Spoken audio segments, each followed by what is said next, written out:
This is Atomic Shinobi, and today I'm going to narrate second and final part of What If Naruto Fulfilled Other Side of Prophecy. If you enjoyed this video, please like, share, and subscribe to this channel. Now wasting no time, let's start the story. I made an effort to provide Naruto with a typical life. However, I never completed that study, because he passed away just as I was about to make my breakthrough. I then practiced immortality jutsu in an attempt to revive him. However, it ceased one day when Mito paid me a visit. A young Mito questioned, "Uncle Orochi, why did brother have to die?" I considered that. I had no idea. I don't know Mito. I really don't. But we must move on. When our loved ones die, a piece of goes with them. Then when we die, a piece of our loved ones goes with us. But we will all be reunited when we reach the afterlife. Orochimaru tried to console the little girl. From the bottom of his heart, he asked, "Can you be strong for your uncle Orochi, Mito? We must be strong when we see them so we can tell all the tales we had." Mito wiped away the tears in her eyes, then she grinned, "Okay." He also gave her a smile. After giving her a hug, he said, "Come to me when you feel weak, and I'll help train you." Close Orochimaru's flashback to his past. Close Naruto's saddest and most exquisite music. As he lay on the ground, Orochimaru thought, "I really hope that I was able to help you, Mito." Dying. Nemesis approached him. Nemesis drew his sword and charged it where red lighting would envelop it, saying, "You are a worthy adversary. Out of respect for your skill you showed here today. Any last word, Orochimaru?" Orochimaru exhaled, "My one regret is that I never told her who I was, my daughter Kushina." As Orochimaru closed his eyes, Nemesis performed a few elegant spins with his sword and said, "Farewell." He then brought it down. Day of Experiment 1. I caught 2 Uzumaki females yesterday. When the village leaders found out that they were of Uzumaki descent and planned to breed them, both had fled their villages. Names of the subjects: Uzumaki Tayuya. 17. Formally, rank is Chunin. Jonin, low skill level. Uzumaki Karen. 17. Formally, rank is Chunin. Chunin, mid, high skill level. A truly amazing discovery. Even for an Uzumaki, subject Tayuya possesses strength beyond average, and subject Karen used her chakra to heal others by letting them bite her and drain it. In the village, the two appeared to have been friends. Unless I can obtain a genetic sample from one of their fathers, I am unsure if they are sisters. A video contained in the scroll that Tayuya and Karen were carrying was being viewed by Minato, a few of his Jonin superiors, and the heads of the clans. A day before the team came to their aid, they claimed to have taken it from the lab. Kushina went to assist in the event that the Kyuubi stuck its nose in it. Kushina and his eldest daughter had been sent with the toads so that she could be trained as a toad sage. The video made everyone sick. Day of Experiment 5. I was able to create a flawless solder by successfully combining their DNA strands. It was successful when combined with human subject 22, but subject 22 passed away within an hour. After more research, it appears that the Uzumaki DNA is too strong for the average person to handle. Next up are test subjects who are ninjas. Day of Experiment 8. Ninjas with Genin and Chunin strength levels are useless. Chunin only lasted 4 hours, whereas Genin only lasted 3. On to topics at the Jonin level. Day of Experiment 11. A breakthrough. I was able to find a way to finish a Jonin subject that lasted 17 hours and 22 minutes. This testing no longer requires human test subjects. Instead, another kind of test is needed. I can combine their blank DNA with the DNA I've gathered from subjects Tayuya and Karen by using the Zetsu clones I've created. Day of Experiment 13. My first test subject that passed. I've managed to make it work. I created a lethal creature by combining my formula with the DNA of the 2 Uzumaki females, a human ninja base, and Zetsu clones. The power of this creature will soon be tested, as well as whether it turns out to be beneficial. After that, this creature will be produced in large quantities right away. Day of Experiment 34. Just as the plague, I have been mass producing and sending out the creature for the last 3 weeks. However, these monsters exist in multiple versions. Using a different ninja level allows me to create more powerful and varied versions of these monsters. The testing has gone well so far. Day of Experiment 46. Tayuya and Karen are the 2 subjects from whom I have gathered all I require. Since these girls are no longer useful to me, I will kill them in 4 days and use their genetic material to create my army, the Plague. Even though I can't use them anymore. I will never forget them as the Plague's mothers. Even though I will only have a few million, I think it will be sufficient. Final video. The group was more horrified than shocked. Minato was pleased because he planned to surprise his wife and daughter when they returned. At least there were still other Uzumaki in the world besides them. At least Minato was grateful for that. Orochimaru was still missing, though. Lord Hokage. We need you at the gate, Nemesis is here. Minato's gaze expanded. Today, Naruto was on gate duty. The gate, Naruto was on board once more a few minutes after Guy and his group ran past her. She hoped that something would occur. She did, however, forget the proverb, ask and you shall receive. Because she knew Nemesis from everything her older sister had said about him. She saw him shortly after she had asked for something. Her carefree demeanor vanished, and was replaced by anger and fury. She said to the Chunin, "Go, tell my dad that Nemesis is here." But, just go, he quickly departed. He arrived at the gate less than a second later. Nemesis said, "Hello little Naruto." She was startled and afraid. You know my name?" she asked. "Of course I do. I mean, Naruto told me." Naruto expressed surprise and a glimmer of hope. "As I made him suffer for weeks without end." Naruto jumped at him after changing from hopeful to hateful, only to be stopped from attacking him by a hand grabbing her. Her father was the one. Nemesis was surrounded by numerous ninja from the area. "Hello Yellow Flash. It has been some time. Jonin, including Anbu." "Hello Nemesis. Now would you be so kind as to follow me to IT division of Anbu so we can get some info out of you? You'll be doing me a solid." Minato replied with a sarcastic tone. Nemesis responded in the same caustic tone, "I would, but I'm busy and have no time for a little trip such as that. Have a world to take over and all. However, I do have something for you." Orochimaru's body was brought to light by his dark sage arts Nemesis. "I found this in the forest this morning." He showed them the snake Sanin's body he had discovered.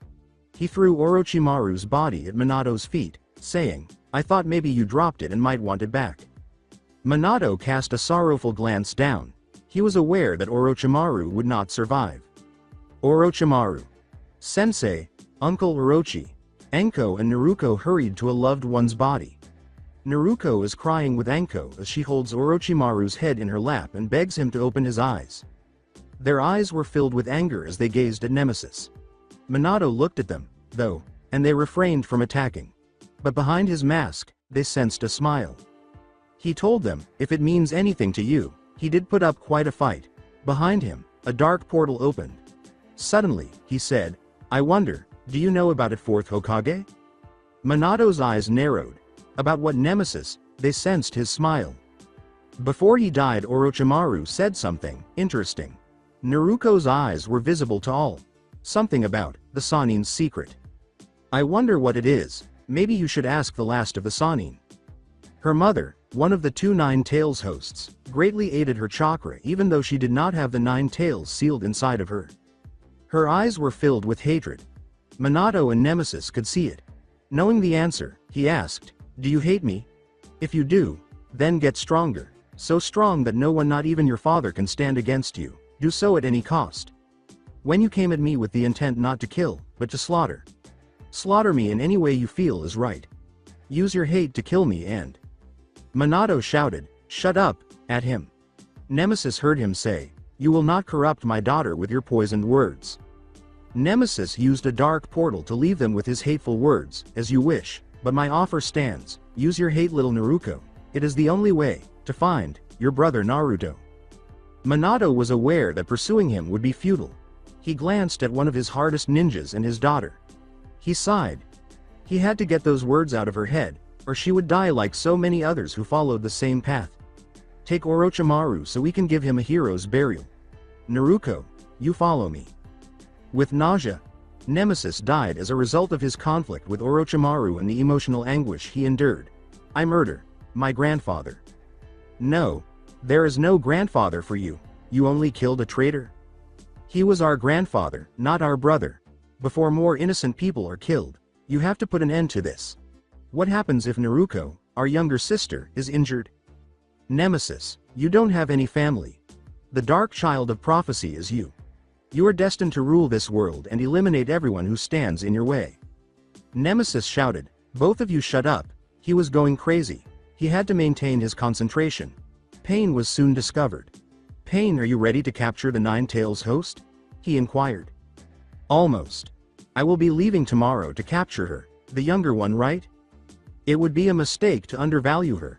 Her name is Mito Uzumaki, and she is strong even without the Kyuubi's assistance. Don't worry, there is no way she can defeat a god, Pain replied.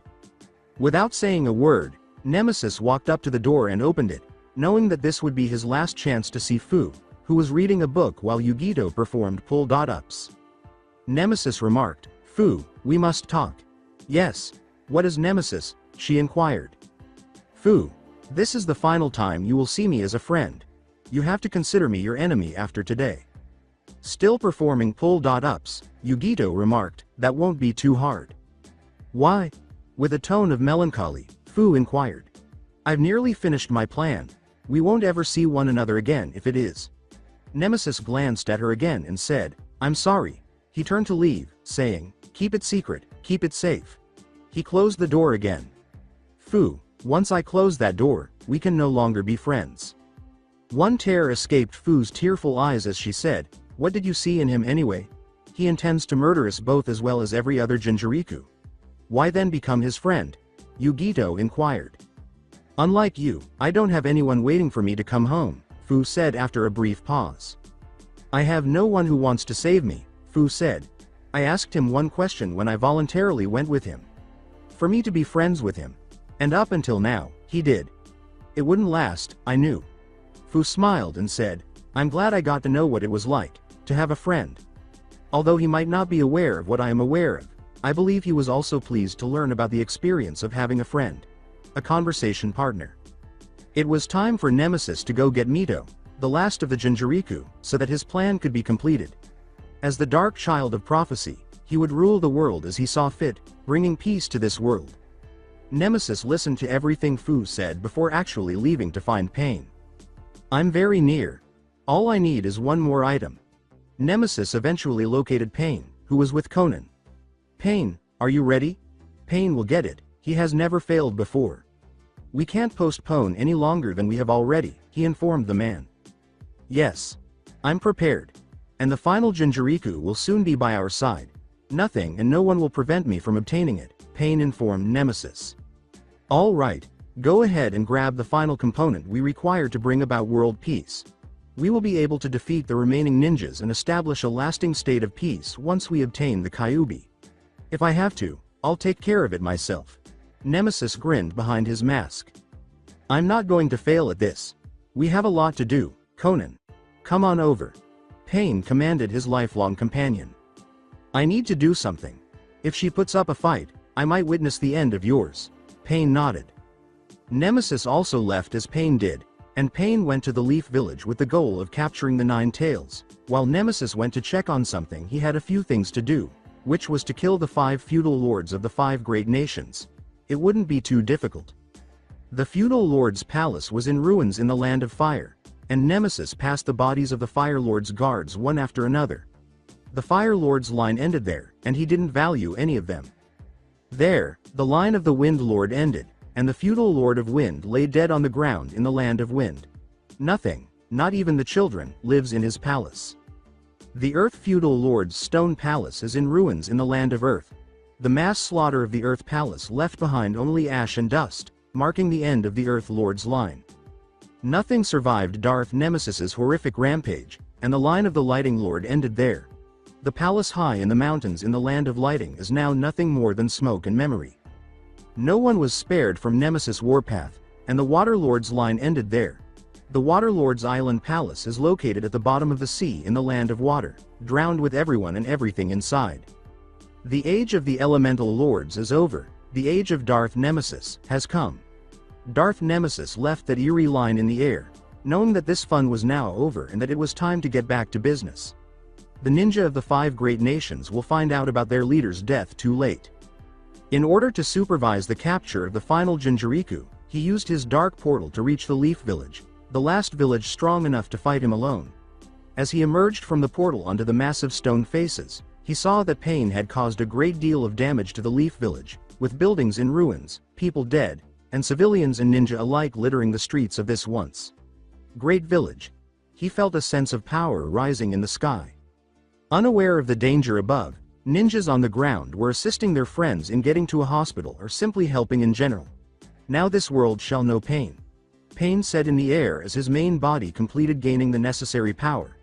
Almighty push. Two of the most powerful words were uttered, and the result was catastrophic. The village was reduced to a crater and was destroyed from the middle to the edge. After such a devastating attack, the remaining Leaf Village protectors were gathering themselves inside the village. Tsunade, Minato, who had been healing and saving as many villagers as she could with Katsuyu, yelled. He heard Shizune, Tsunade's friend and helper, say, "Over here."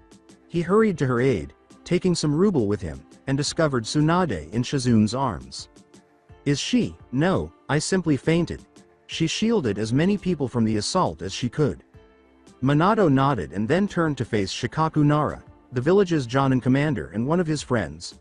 Shikaku, gather up the ninja you can. We will defeat this man. Like any other enemy, and the will of fire will stay strong, no matter what, Minato said, recognizing the destruction of his home and village by one man, feeling resentment for the person who had done it. Oh no, Minato assists with his left side. Hokage, Lord Hokage. You can't fight any longer, Shizune said as she hurried to the Leaf Village's Hokage's aid and began healing him right away. Pain hurt one of your lunges, so you've been fighting him for too long. In addition to all of your other wounds, Shizune warned him that if he fought him again, he would die. She informed him, I'm afraid you can't fight him, Lord Hokage. Damn. He had fought 5 of the pain bodies before he abruptly said, where is Mito? And then he backed off. He had severely defeated 3 of the bodies, a few times each, but he was never able to approach the one that brought the others back to life. By now, she ought to be here. When Pain first arrived in the village, Minato called her, but she wasn't there, which made him anxious. She and his wife were present when Minato sensed a puff of smoke entering the village's crater. They're here, he said. 3 large toads were visible when the smoke cleared, with a smaller toad on top of the orange-colored one with the scar on his eye. A young woman with a smaller toad at her feet was standing on top of that toad, and behind her was another woman in her 30s who was an older version of the younger one, but she didn't have the whisker marks on her cheeks. The older one had on a black leather vest and a plain red battle dress. In contrast, the younger girl was dressed in a white with gold trim version of Celine's black underworld outfit, including white combat boots with gold buckles and a white sage cloak with gold-colored flames on the bottom. The back of the cloak read, Hope, because she shone like a beacon of light and hope in the bitter black darkness and despair that nearly engulfed the Leaf Village. She also had a gold Uzumaki twin necklace hanging around her neck, and she knew that she would find her brother, just as she would defend the village. Looking at her, Nemesis said, impressive. He meant every word when he said, it's like looking in a broken mirror. His statement couldn't have been more accurate. She wore white and gold clothes, while he wore black armor. She brought courage, kindness, love, and hope, while he brought fear, cruelty, hate, and despair. Down with Kushina and Mito, who were both searching for their home, Pa Toad was also searching, but Ma Toad hopped to him. What does this signify, Ma? I had assumed that we would be called to the Leaf Village, did Pa ask. They all looked at the ruined village and said, look around. This is the Leaf Village, and I know who did it too, they said. When we were both on the Jiraiya boy's shoulder, I experienced the same emotion. It was pain. Mito looked shocked, but it was just one more reason why she wanted to kill him. I will use my newfound power, mother, and protect the Leaf Village like you and father, Mito said angrily. It's all up to who wants it more. Nemesis felt her energy, which transcended chakra like his. Light sage arts, he said, narrowing his eyes, but unlike his, hers is not fully awakened yet. Pain could still win. Mito glanced at her house and said to her mother, Mom, find Dad, I'll handle this. Pain gave her a sidelong glance. Are you certain? You still don't have complete control over your power? I'm positive. She told her mother, Gamabunta, you and the others stay here until I need you to help me. This fight is personal. She was more certain than she had ever been. Good luck then, sweetie. Mito. Mito turned to see her father, and she was glad to see him alive. Pa placed the small piece of Katsuyu in one of Mito's pockets and said, "You're already focused on something, so I'm just going to hand you this part of Katsuyu. She knows everything we do about pain, she'll help. One more thing, my little girl. Take him down. Play Musubareru Sakai, the greatest battle music ever." Mito gave a nod. Pain wasn't that far from her, so she leapt down to the middle of the crater that Pain had created. "All 6 of him," she said, "I'm going to settle this." A wind gust blew between them. In response, Pain said, "Bring it." "And now I'll finish it." They both lunged at one another. Rasengan Barrage. 2 Rasengans were slammed into the Pain gut by Mito. "Arg!" Pain screamed as he flew across the battlefield, but he was stopped by his black rods. After charging 2 more Rasengans, Mito used them to charge Pain. When she was sufficiently close, Almighty Push, Pain's powerful blow sent her flying. Before she could hit anything hard, Mito stopped herself. Mito immediately closed the distance between them, glaring at Pain. Pain used his arm to block her initial attack, but she launched a flurry of blows, repeatedly striking his chest. She created 2 clones, and when he descended, they both gave him an uppercut to the chin, sending him flying. Rasengan Barrage. "Arg!" Pain screamed across the battlefield once more. He stood up. He told her, "My turn." He hurled numerous black rods at her, which she blocked with a kunai, but he quickly closed the distance between them.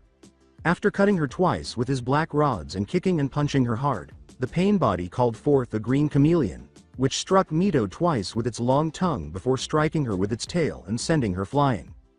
Mito bounced back fairly easily, avoiding further harm to herself beyond what had already been done. She charged at Pain once more while holding a Rasengan in each hand. When she was close enough, Pain prepared. Almighty Push. Mito was knocked away by the force of Pain's attack, until Mito skidded on the ground. It was a shadow clone, and she popped. Pain was standing on the ground when a fist sprang from it. He had to absorb the full impact of the blow to his chin. He was launched into the air by the hit, but Mito refused to stop. She created 2 more clones. One gripped her other arm while the other charged her Rasengan. The second shadow clone threw her as quickly as it could when the Rasengan was fully charged. When Pain noticed this, he raised his hand. Almighty Push. She landed hard after being flung back to the ground. The ground she had landed on was dusty. In order to avoid being taken by surprise by Mito once more, Pain landed far from the dust cloud. With 2 more Rasengans in each hand, Mito emerged from the dust cloud. When he sensed someone beneath him, Pain jumped, and he was correct. 2 hands emerged from the floor. After him, the first Mito leapt to his feet. He shouted again, "Almighty Push," and knocked her to the ground, just to reveal that it was yet another shadow clone. "Ah!" Pain exclaimed as she saw Mito in the sunlight, her fist slamming into his face with enough force to send him crashing to the ground. He was met by Mito once more when he stood up. Rasengan Barrage. Arg! Mito's Rasengan Barrage struck Pain in the stomach once more. This guy is seriously stubborn. Slowly, the primary Pain body rose. He said, "Not bad." The other 5 bodies then leapt to its aid. Mito prepared himself for anything. Pain, the mechanical, charged her first. Mito blocked all 3 of its punches and slammed her fist into its head, shattering it to pieces. Pain's next move was to slam his fist into the ground in a revival. With the force intended for her punch, Mito flipped to avoid the Pain and struck it in the head and neck. Pain, who absorbed chakras, struck her with one of the black rods. Mito also charged at him. To make sure they both avoided their enemy's attacks, they kept an eye on one another's movements. Both did until the Pain body was struck by an unseen force that killed it and sent it flying. To avoid being struck by the flying Pain body, the other 3 Pains moved slightly. The lone female Pain body said, "Nuisance." Summoning jutsu, she called forth a rhino, a bull, and a red dog. They all rushed at Mito. Mito positioned himself to confront them. "Kid, get back!" Gamabunta and his 2 toad allies jumped down in front of her to help her. The big summon animals were charged by each toad. Gamakin struck the dog. Gamabunta struck the rhino, and the big sword that was used to weld the ninja toad cross bladed the bull. the 3 summoned animals vanished. The main pain body leapt in the midst of the 3 summoned toads, saying, "This is my chance. Almighty push." The result was disastrous. Mito exclaimed, "Chief Toad." After her 3 toad allies were just eliminated from the battle, they all landed in different parts of the leaf village that had been destroyed. Gamabunta touched down close to Hinata. Mito. Her expression was one of concern. She decided what to do. As the 3 pain bodies charged her, she exclaimed, "I'll settle this," to Pain. She created 2 clones, saying, "Shadow Clone Jutsu." They were designed for her most powerful assault. Shrunken, rosin. She threw it at Pain with amazing skill. To avoid it, the primary pain body leapt. Each of the 2 behind that pain body leapt to the side, but this was insufficient. The female Pain exclaimed, it expanded, as it obliterated both her and the mind reader Pain. Mito was panting heavily. Light Sage Arts was not her forte, so it went away from her. No more Sage Jutsu. Mito felt as though she was being drawn, but she lacked the strength to resist. Pain pulled out one of his black chakra rods and prepared to stab her, saying, "It's over." Mito saw the world just a foot away from her, as well as her own and her village's doom. End. Musubareru Sakai, the greatest battle music ever. Play the AMV of Hinata's death. Gentle step, twin lion fist. Pain was struck in the back of the head before he could turn to look behind him. Mito landed motionless on the ground. The use of light sage arts had worn her out. Hinata. What the hell are you doing here? He'll kill you. Hinata simply gave her longtime friend a smile. Hinata again charged in, saying, "Mito, rest, I'll buy you some time." Not allowing Pain to heal. Pain did, however, recover sufficiently from the unexpected assault to avoid being struck again. Hinata launched a relentless attack, ensuring Pain's attention was on her rather than Mito. Mito attempted to stand up, but she was still worn out. "Damn it!" Mito shouted to herself. Pain was fighting her best friend. They would kill her. And I am unable to rise. Get up. Damn it. Acquire it. Rise up. She screamed to herself, but her body refused to cooperate. Hinata, meanwhile, was refusing to back down from Pain. Pain could only hit her with his almighty push. She hadn't landed a hit since her first one. However, she would use it against him and use its force to bounce back and hit him hard whenever he used almighty push. The one and only time they ever collided. This girl is starting to annoy me, Pain reflected. Hinata's fatigue was growing. She lacked the endurance that Mito, her mother, and even her younger sister possessed. She would soon be removed from the battle. When Pain saw this, he realized she wouldn't be around for long. Hinata charged him once more, but she slipped when the ground gave way beneath her feet. Almighty push. Pain seized the chance to slam her into the earth. Pain examined the harm he had caused to Hinata. Hinata felt weak and had blood streaming from her mouth. She had made a fool of herself. Is this my only contribution? Is this the extent of my resolve? It's Mito's life on the line? Wake up? Pain looked back at Mito and said, "You are unimportant." Since she was still not well enough to battle Pain once more, Mito was upset with herself. Now, he made Mito come to him once more. He was prepared to use his chakra rod to stab her. Mito closed her eyes and said, "It's over." Stab. When she was Pain free and her face was covered in blood, she opened them once more. Hinata took the stab for her as she glanced in front of her. Almighty push. Pain threw Hinata from the black chakra rod, and she would have died if she had landed at the speed she was going. Mito leapt and caught her, causing her landing to be softer. Many yards from Pain, they skidded to a stop. Hinata was in Mito's grasp. She cried as she questioned, "Why Hinata?" She said to her longtime friend, "Why did you do it?" With her face and body still covered in blood, Hinata grinned. Her response was, "Because." "Because why?" inquired Mito. "Because I." Hinata pressed Mito to her lips and planted a kiss there. Hinata fainted from blood loss and said, "Because I love you." Hinata's blood was all over Mito. Her hands, smeared with Hinata's blood, caught her attention. She was too stunned by what she had heard to move. This was, just like how my parents died, at the hands of Leaf Ninja. Out of love sacrifice is born, hate is born, and we are able to know pain. Pain stated to her. Mito barely paid attention to him. The loss of Hinata had left her stunned. she was unable to detect a pulse. AMV. End Hinata's death. Play Naruto Shippuden Ultimate Ninja Storm 2's The Final Valley. There was a loud heartbeat. Then everyone in the village was blown back by a huge, strong gust of wind.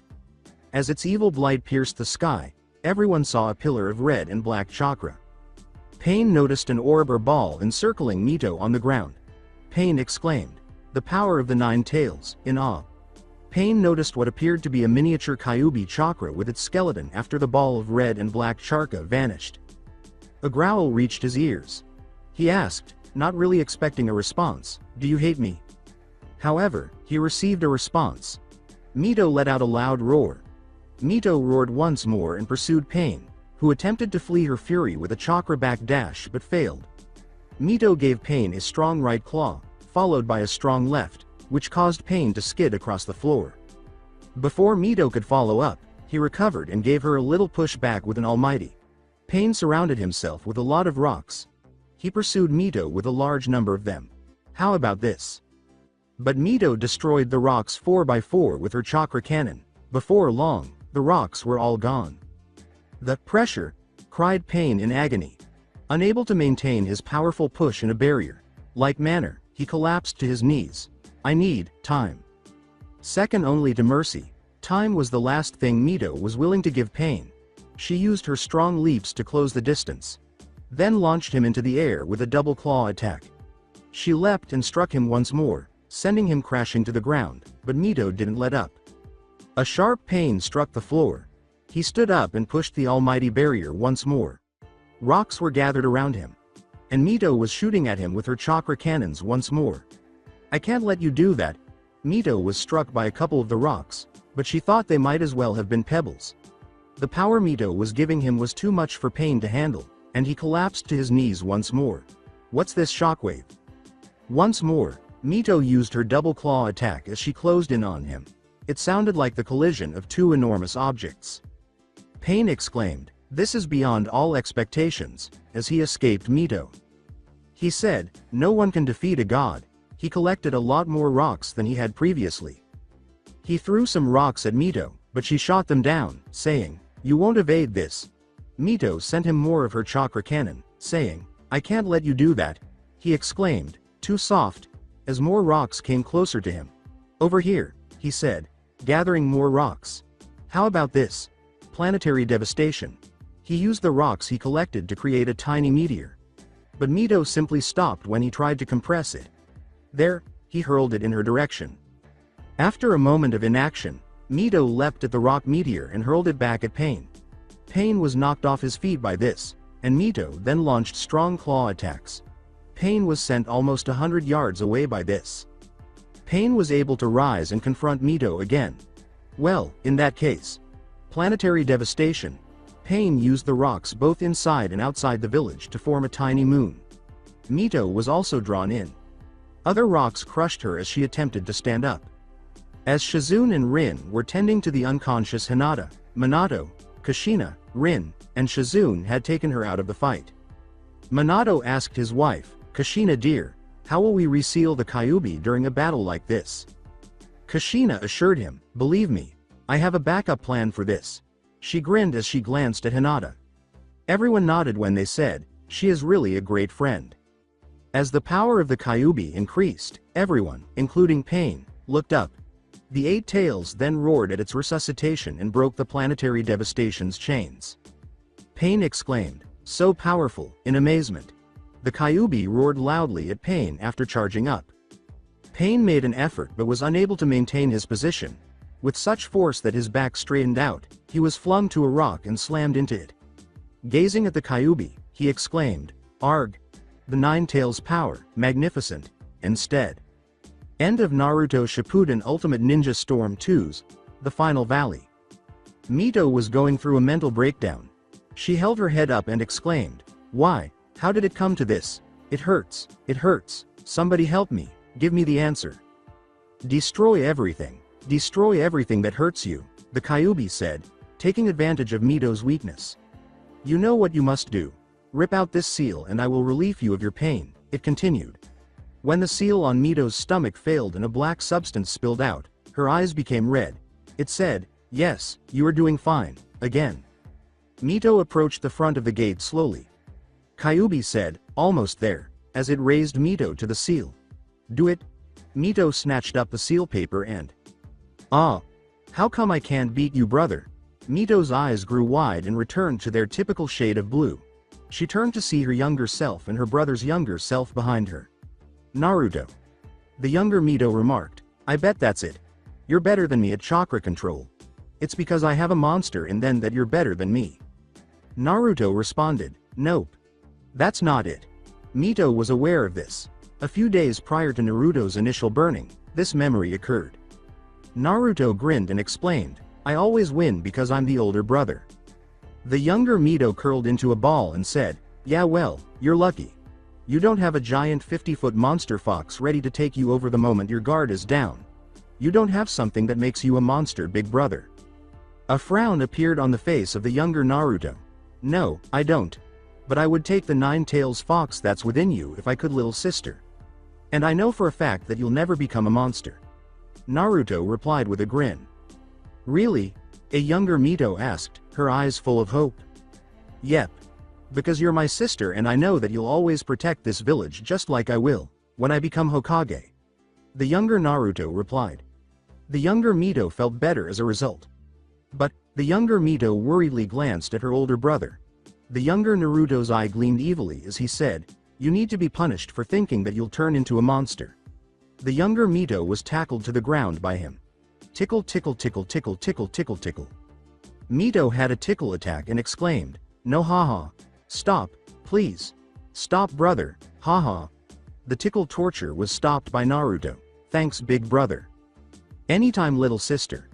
The younger Mito addressed her older brother, saying, "Brother, I know what pervy sage said to mother and father. I know that you'll save this world and not destroy it as he thought you would." Then he reached for their Uzumaki twin necklaces and said, "Thanks, little sister. But I know, should I ever lose me way, you'll stop me from becoming a true monster." The recollection came to an end. There was a tear in the older Mito's eye. How was she able to forget that? "Release me." "No." "What?" I said no. She used her own sealing jutsu to close the seal. The Kyuubi disappeared from the back of her mind. Mito had returned to her light sage form as she stood on the tiny moon. Her light sage cloak was still on her. Mito fell with the moon, feeling it tear apart. She landed on the ground without incident. He asked himself, this girl, already mastered the 9 tails? She leapt to the field of combat. She exclaimed, "This fight shall end." Extend Ash, Harai victim is the extra theme that plays. Pain and Mito prepared for their final battle. Mito used a Rasengan barrage to launch the initial attack. But Pain was more powerful than before and didn't sustain as much damage. Pain and Mito fought hand-to hand, and each time they blocked a punch or kick that was powerful enough to kill a Jonin, they felt nothing. With his almighty push, the Pain struck her. In order to obtain another Rasengan barrage, he sent her back. "I'll end this," Mito screamed. She approached Pain closely and launched devastating blows. Pain made a back dash with chakra. Then, almighty push, he collapsed once more. When he looked up, he saw 3 Midas punching him simultaneously, sending him flying. When he saw her make her Rasen shrunken, he looked up once more. To avoid it, Pain performed a front flip.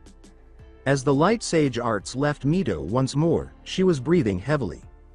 Pain gave her a look before puffing. Wah! Several Mito clones surrounded Pain.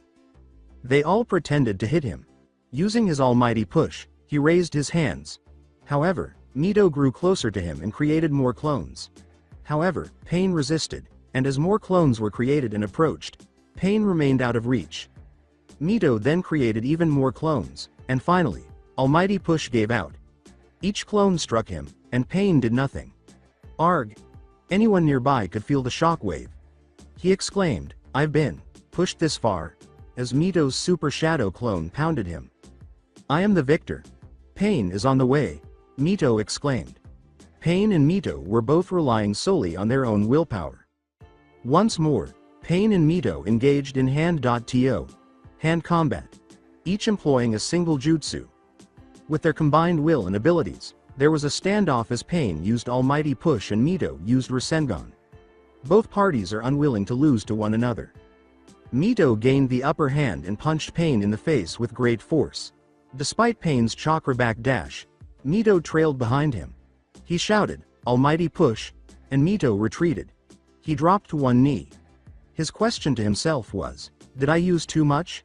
He saw Mito holding two of her clones when he looked up. Holding her arm, one made a Rasengan to the other. He looked up at her and said, "It's too late for that jutsu. You don't stand a ghost of a chance now. Give up," he shouted. "You give up?" She was flung by the clones. "Wah?" As Mito and Pain said, "Give up and trying to make me. Give up." Arg. Time seemed to slow down. The only thing Pain could do was watch helplessly as the Rasengan struck him. Mito gave Pain's stomach a final slam with the Rasengan. For miles, the sound could be heard. "Arg!" cried Pain in agony. In her final attack, Mito used an increasing amount of chakra. Pain was aware that he was done. Huh? He looked at Mito and noticed his former instructor Jiraiya standing there, sending his power into the Rasengan alongside her. His eyes were closed by the main Pain body. Erg! Pain spun into a rock as Mito's Rasengan struck it. The defeat of Pain caused the rock to shatter. End in extra theme. Harai victim. Extend Ash. The true Nagato, also known as Pain, was with Conan. His voice was low as he said, "The final Pain body has been defeated." Holding his head was Nemesis, who had been watching the fight from the start. He was struck like a ton of bricks by a powerful memory from someone else's past. He got his thoughts under control again. He had to locate Pain. He went in search of Nagato, saying, "I never thought for a moment that Pain would lose." It took him longer than it should have to get there because of a memory that wasn't his own, and he heard words that he had assumed Nagato would never say. "I think I'll put my faith in you too, Mito Uzumaki," he addressed her. When Nemesis realized what he was doing, it was too late. He returned with all the people he had slain during his outburst in the Leaf Village. What was it she said to him that caused him to abandon my plan? How did she convince him that she was real? He questioned himself. Later, he would ask the questions. Even though it would be tempting to catch Mito right now, he was unable to do so for some reason. For him to have such faith in her, he had to know what she had done to Nagato. After the nausea subsided, he simply felt. The fact that he felt nothing was tormenting, however, he simply felt. Conan had collected both Nagato and the primary Pain body, which was their friend Yahiko, when Nemesis discovered Conan and Mito. Mito asked her former adversary, "Where are you going to go?" "Not back to Akatsuki, I hope." "I'm done with Akatsuki. Nagato and Yahiko was the only thing I cared about in this world. Now with them gone, I have nothing left to care for," she stated to the younger lady. Mito went on, "You could always stay here." At the thought, Conan's and Nemesis's eyes widened in surprise. She questioned in shock, "You would offer an enemy a home in your village?" Mito replied, "You're no longer my enemy, it's that simple." Conan grinned. A paper bouquet of flowers materialized as she raised her hand. She hugged Mito and handed it to him. As she walked away, she said, "Please, this time, let you be the light of hope that never dies." Mito grinned and accepted the flowers. She hoped Hinata was okay before heading off to the village to find her family. It took Nemesis some time to locate Conan. It wasn't difficult. She wasn't attempting to flee from him because that would be futile. When he found her, her only two friends were dead. "Hello, Conan." Conan stopped. Her body was rigid, as was her blood. She said, "Yes, Darth Nemesis, what do you want?" If he was here to murder her, she knew she was dead. Conan was taken aback when he told her, "I'm just here to ask you a question. A question that must be answered." Ordinarily, he was well informed. He said to her, "That question is, why did Nagato betray me? I understand, you're with Nagato from life to death. But why him?" Conan gave him a long look. He had lost faith in the world, a faith that Mito restored within him. She forgave him even though he killed her friends and comrades. That was her answer to the wars of this world, forgiveness. Nemesis appeared intrigued. She even said that she'll destroy that dark heart of yours, getting to the good side that she knows is buried within you. Nemesis gave her a crazy eyes look. "That is not possible. The moment you imprisoned me in this dark suit of armor, was the moment all of my good left me, Conan. The next time you see her, you tell her that I will not be saved." Nemesis looked at the two bodies that were afloat. Conan let Nemesis see Nagato's face and said, "Show me Nagato. Out of respect for him and his power, I will not kill you, today." Nemesis studied Nagato's expression. His face was still frozen with a smile. "You did something I didn't think you would do, Nagato. For that, you have my respect. That's all I wanted to say to you. Conan, like I said, I won't kill you, today. There is a cage summit being convened soon. I suggest that you attend. You may tell them anything you know or want, Conan." Nemesis fled through his dark portal. Not even Pain was aware of Nemesis's secret base, which he reached via his dark portal. Nemesis glanced at the enormous number of cocoons that covered a sizable clearing. They were human. Sized in many cases. Others were roughly 3 times that size. There was another group that was roughly 5 times larger. Then there was a huge, enormous one. They were all throbbing with energy. From the group came Zetsu. The only person who knew where Nemesis would go was him. "I never considered the possibility that Pain would lose," he stated. When Mito learned light sage arts, all bets were off. When faced against a true sage, only another true sage can beat him or her, he stated to Zetsu. "What do we know?" Zetsu repeated. "Is the plague prepared for battle?" "Almost. The greatest one, the behemoth, still needs something before it is complete." "What does it need? Can we get it before the war?" asked Zetsu. "Yes, you can." Nemesis seized Zetsu's neck. "It needs your DNA for it is complete. This is my last mission for you." "You bastard. Let us go." Zetsu was dragged into the cocoon by something that emerged from it and grabbed him. It pulsed more forcefully. His dark portal transported him from the base to the cage summit, where he said, "You're almost complete. Soon you'll all be ready for war. The very reason you were even made." Summit. Cage. Reaching the land of iron wasn't difficult. They typically avoid getting involved in ninja matters, such as when a cage summit is called. Making Nemesis during the cage summit itself wasn't difficult. If he didn't want people to sense his power, they couldn't. He would observe and discover their plans. The moderator said, "Now then, please remove your hats. The 5 strongest ninja in the world have assembled. As per Lord Raikage's request, the 5 cages have gathered. I am Mifune. I will act as moderator. I hereby call the 5 cage summit to order." Gaara the cage began by saying, "I'll start. Everyone listen up. The 5 cages sure have changed in the past years. You are certainly something special to have earned your title at such a young age. It reflects well on your father and how he must have raised you. Although he must have forgotten to teach you manners." The Tsuchikage responded. "My father never taught me a thing aside from hate. The person who is to be credited for me being the cage is Lord 4th Hokage's oldest daughter, Mito Uzumaki. When she defeated me 4 years ago, she changed me." The cage gave the 4th Hokage a no. The Tsuchikage exclaimed, "Ha ha ha, you should respect your elders, kid." The Lady Mizukage said, "Lord Tsuchikage, please don't interrupt. Please continue, Lord Cage.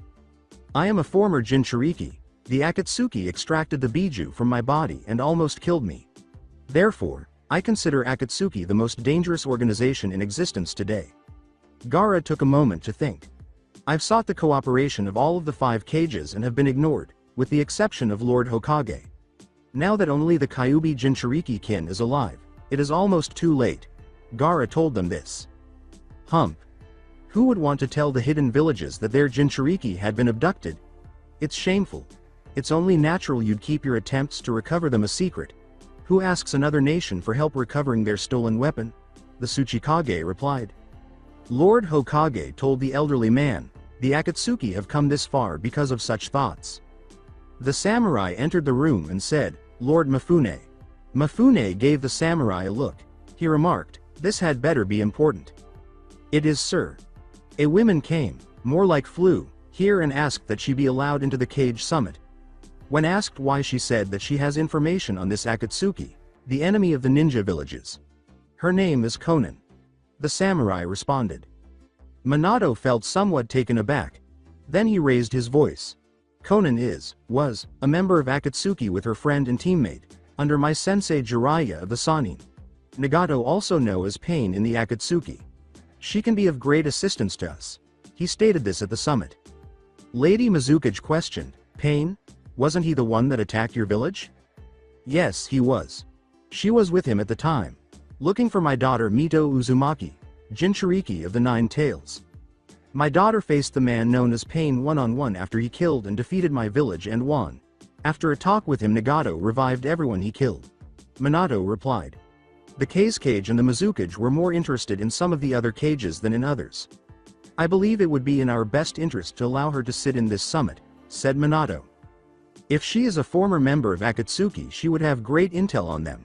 I agree as well, said Kazekage. Lady Mizukage said, as do I. The old Tsuchikage raged, all right. Let this be the summit where tradition is ruined. It was the Raikage who said, she better have something good. Mifune gave a nod. Mifune replied, very well. Send her in. Conan sensed that the 5 village cages were watching her as soon as she entered. She was still wearing the straw hat and her Akatsuki cloak. A representation of Akatsuki, whom they all detested. In order for Conan to set beside the Hokage and the Kazekage, the Hokage shifted slightly in the direction of the Tsuchikage. Like the other cages, she took off her hat and put it in front of her when she sat down. She turned to see that everyone was staring at her. I thank you all for allowing me to set in this cage summit, she concluded. She noticed that 3 of the 5 cages gave her a furious look when she said, I am Conan, last of the true Akatsuki. The old Tsuchikage said, Conan, now that you're here, perhaps you can explain to us why the Akatsuki desired our Jinchuriki. For the same reason that Akatsuki was originally intent was, to bring peace to this war-torn world, she made it clear. The Raikage said, that's an ideal fantasy to have. Yes, it was. But now more than ever I believe that it can be obtained. When Nagato and myself first attacked the Leaf Village, our intent was to capture the younger of the 2 Kyuubi Jinchuriki. This caused everyone to look shocked. 2? Lady Mizukage asked. Conan gave Minato a look. They didn't know? I thought it was common knowledge. I'm sorry if I gave away a secret, Conan replied. No, it's fine. It was bound to come out sooner or later. The Tsuchikage demanded, care to explain yourself, Lord Hokage? Very well. 17 years ago when the Kyuubi attacked my village, it was extracted from my wife, the second Jinchuriki of the Kyuubi. The first being Mito Uzumaki, the wife of the first Hokage. When I sealed it, I sealed the dark half into my daughter and what I call the corrupted light half back into my wife, saving her life. You see, unlike the other 8-tailed beasts that have light and dark chakra, the Kyuubi has evil and corrupted light chakra. That is how I was able to split it up into 2 halves. Now the man who extracted the Kyuubi from my wife was none other than Madara Uchiha, said Minato. The Tsuchikage exclaimed, what? Talk about a monster made flesh. Conan declared, Madara is now dead, Lord Hokage. That's what I thought until, no, I mean he really is dead. He died around 10 years ago, after he was done training Darth Nemesis. Let us go back on topic. We'll come back to this Darth Nemesis later on, Gaara responded. The Lady Mizukage said, I agree. Please continue what you were saying about attacking the Leaf Village, Lady Conan. Conan gave a nod. As I was saying, Nagato and our goal was to capture the younger of the 2 Jinchuriki. As ordered by Darth Nemesis, Nagato had single-handedly brought down the Leaf Village by himself. And yet, he himself was defeated by one girl, Mito Uzumaki. Instead of killing Nagato, she asked him why he attacked. He told our story on how we came to what we are today. After the story, she told him her answer, she would not kill him. She will find peace, or create one from nothing and hold onto it for as long as possible. Something that the 3 of us had forgotten. She renewed Nagato's faith that true peace can be attained. That is why I am here to help you. Help you stop Darth Nemesis from achieving his goal. Conan took a deep breath. Mifune inquired, and what is Darth Nemesis' goal exactly, Lady Conan? To put it simply, world domination. He desires to rule this world. And I fear that he has the power to do so, she said to the 5 cages. The elderly Tsuchikage remarked, how can one man have the power to rule this world? He couldn't have the power. I must agree with Lord Tsuchikage. No one could have the power to rule this world by force. The Mizukage responded. It took Conan a moment. Darth Nemesis is not a man.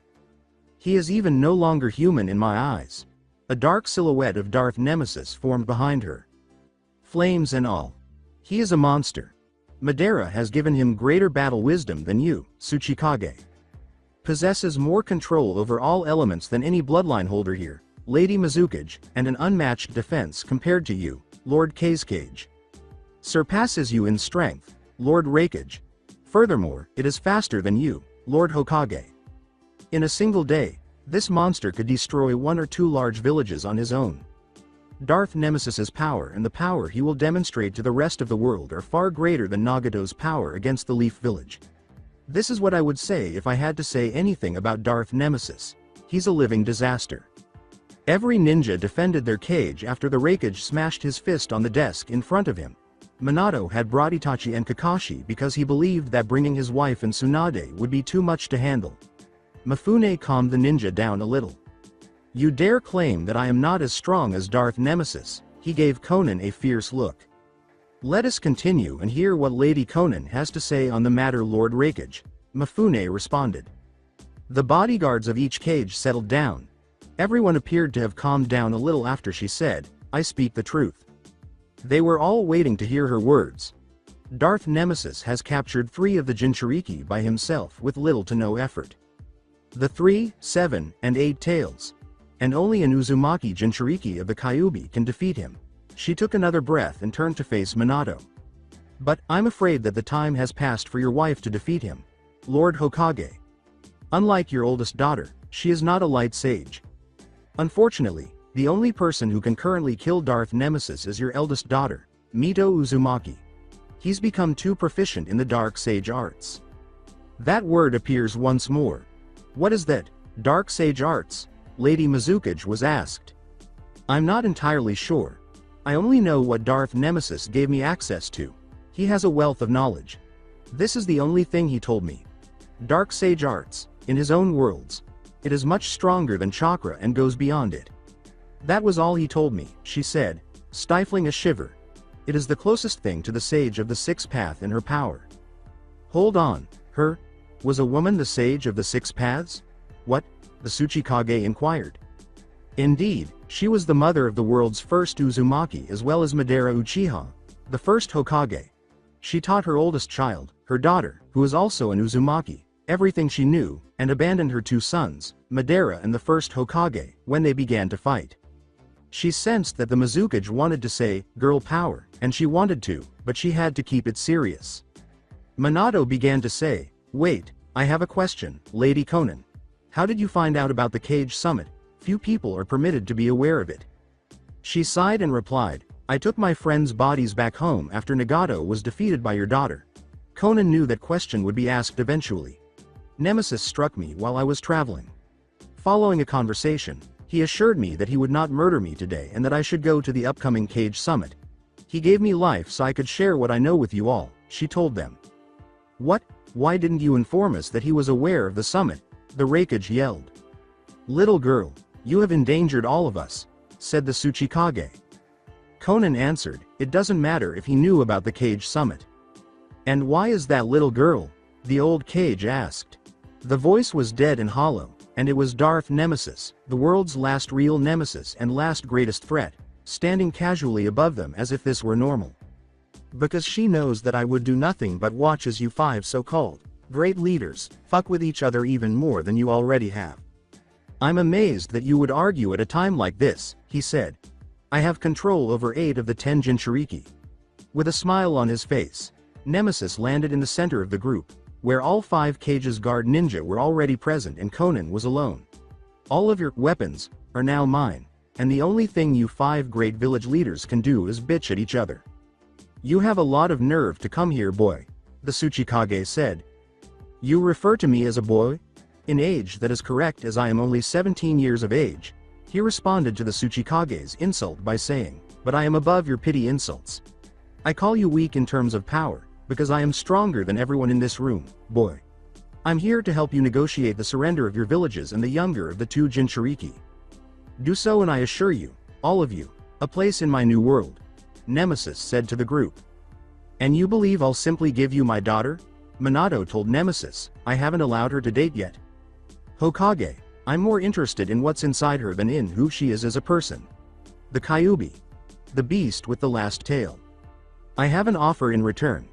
How about you return all of our Jinchuriki that you have taken? Perhaps we can return the 9 tails as well, the elderly Tsuchikage suggested. You see, that's the issue with your village as a ninja. For the smallest benefit to yourself, you will sell each other out. Does this have anything to do with the way you've trained your Jinchuriki? Only the 2 9 tails hosts are strong among all the Jinchuriki, Nemesis thought. But this triggered a reaction from the Raikage, who was wearing his lighting armor and attempting to perform his lariat on Nemesis. Nemesis was prepared for this and used his sword to stab the Raikage in the chest. Still unable to believe that a blade sliced through his lighting armor, the Raikage felt the blade in his body and said, I missed all of your vital organs, on purpose of course. Don't try that again. My blade was just washed. For the time being, I don't need blood on it. Nemesis kicked the Raikage off his blade. The Mizukage stated in a level voice, I'm assuming that you did not come here to mock us, Darth Nemesis. Mizukage, you're right. I didn't. I came here to witness the final 2 Jinchuriki's peaceful surrender. No more wars, no more bloodshed, that's all. After today, said Darth Nemesis. And why don't you explain to them how you plan to carry out this action? They won't be impressed by your fake peace, Conan told her erstwhile comrade. What tranquility? What's the plan? The Tsuchikage was asked. A war. Munger like you would never comprehend this, old man. Similar to the lords you all serve. Utilize for service. Used to? The Hokage was asked. Yes, used to. Nemesis produced 5 hats, not just any hats, but hats that belonged to the 5 great nations' lords, and declared, I killed them all. Their servants, family, and soldiers. At that time, everyone in the palace was killed. They would be unable to comprehend peace. They are only interested in retaining power for as long as possible. They are just like the rest of you. Looking at the 5 cages and their guards, Nemesis said, but I suppose I could tell you the plan my master Madara Uchiha gave to me to fulfill. The 5 great leaders of this world can do nothing but war on each other for no other reason than to hold on to power. Nemesis started to explain his plan to them. The village of the Leaf. Their mother was left in charge of the village when their father left for the Cage Summit, and she wondered what those elderly people would do while there. Mito was with Hinata while she recovered, and although she was fine, she had been injured by pain in a way that was almost fatal. Mito was still wearing her light sage clothes. Naruto was directing some of the lesser ninja as they attempted to rebuild the Leaf Village. Hinata rubbed her eyes and glanced around, blushing at Mito's proximity, and the first thing she saw was Mito hovering over her. Mito said to her, hey. In response, Hinata said, hey. Both girls were still reflecting on what had transpired between them, and Mito was still thinking about Hinata's kiss, which was, after all, her first. Mito began, Hinata, about what you said the other day. Hinata covered her eyes because she felt she was going to die and had to express it because she couldn't pass away without Mito understanding her feelings. Why do you love me, Hinata? Mito inquired. You can't recall? With a hint of sadness, Hinata asked. I recall our early years. When Naruto was on the verge of death, you were the only person who remained with him and me. When he got burned, almost everyone else left him, Mito remarked. I cherish you both. You and your brother were loved by me. At least I had a crush on him. Hinata blushed as she revealed more, but, I meant what I said, Mito. I liked him for his personality, not his body or title like most did. I genuinely adore you. Hinata told Mito, and I still think Naruto is out there. Mito grinned and said, thanks Hinata. She appeared somewhat taken aback, as only her family thinks Naruto is still alive. Returning to the Cage Summit, after presenting his Moon's Eye plan to the 5 cages, Nemesis asked, what do you think? Impressive, huh? It's not real peace. That is a false sense of tranquility. The Mizukage declared, a false peace. Regardless of how you phrase it, that is slavery. The elderly Tsuchikage remarked, no one would want that. Slavery? Is it a false peace? That's the term you use? But what about the tranquility of your ninja villages? Each time you go to war, you do so on someone else's territory, not your own or your adversaries. Bring Conan over here. She is just one of the many war orphans from the most recent conflict. She is fortunate that Jiraiya discovered her and her companions at the right time. Numerous others perished. Get Nagato, also known as Pain. It was your last war that made him what he is. With Hanzo and Danzo's assistance as well. Nemesis crept in. Hold on. Danzo? Yes, Danzo. Let's move on, but I'll let Conan tell you that story. Take me, too. Your animosity toward one another has shaped who I am today. You all brought this upon yourselves.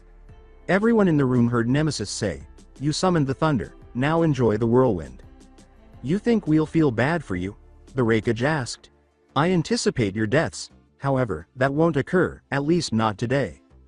Conan began, Madara is dead, so you can get rid of him now. It's still not too late for you, Nemesis. Similar to how you fought him when he made you change your name all those years ago.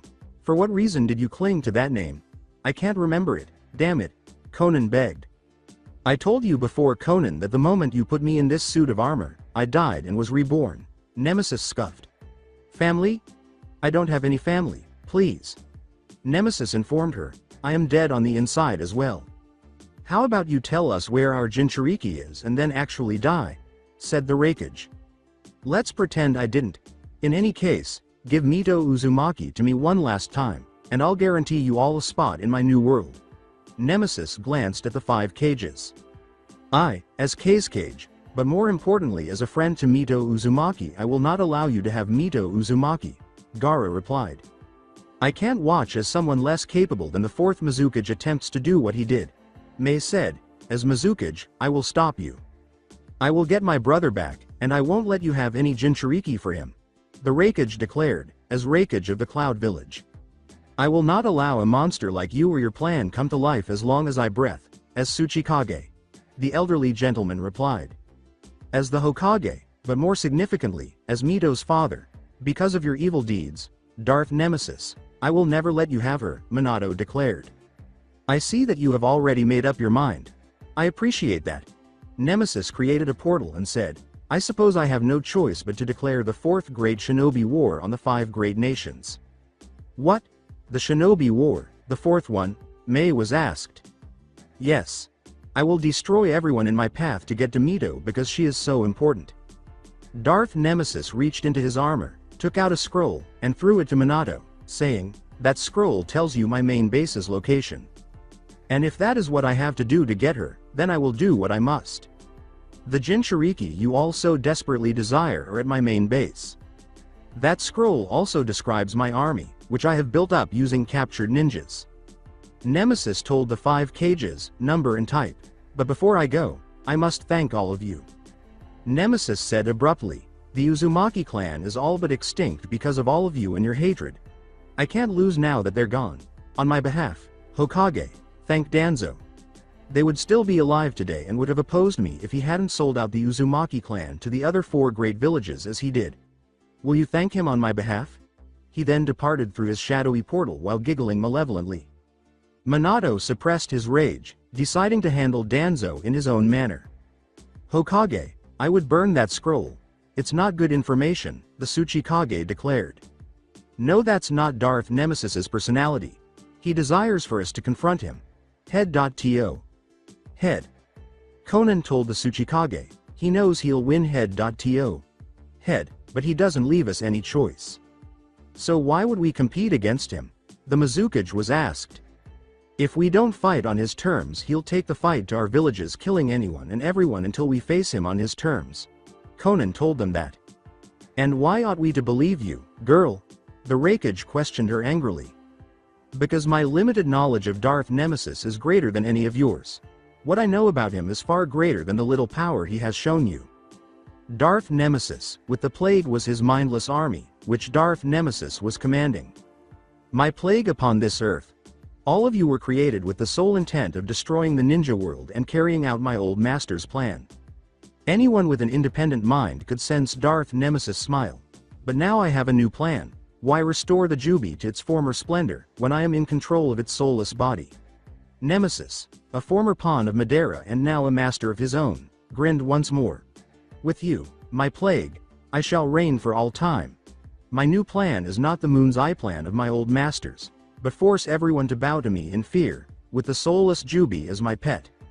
Not that they knew any different, but Nemesis's plague monsters roared at their master's words. There were numerous small plague monsters, numerous large ones, a few larger ones, and one enormous monster that dwarfed all the others.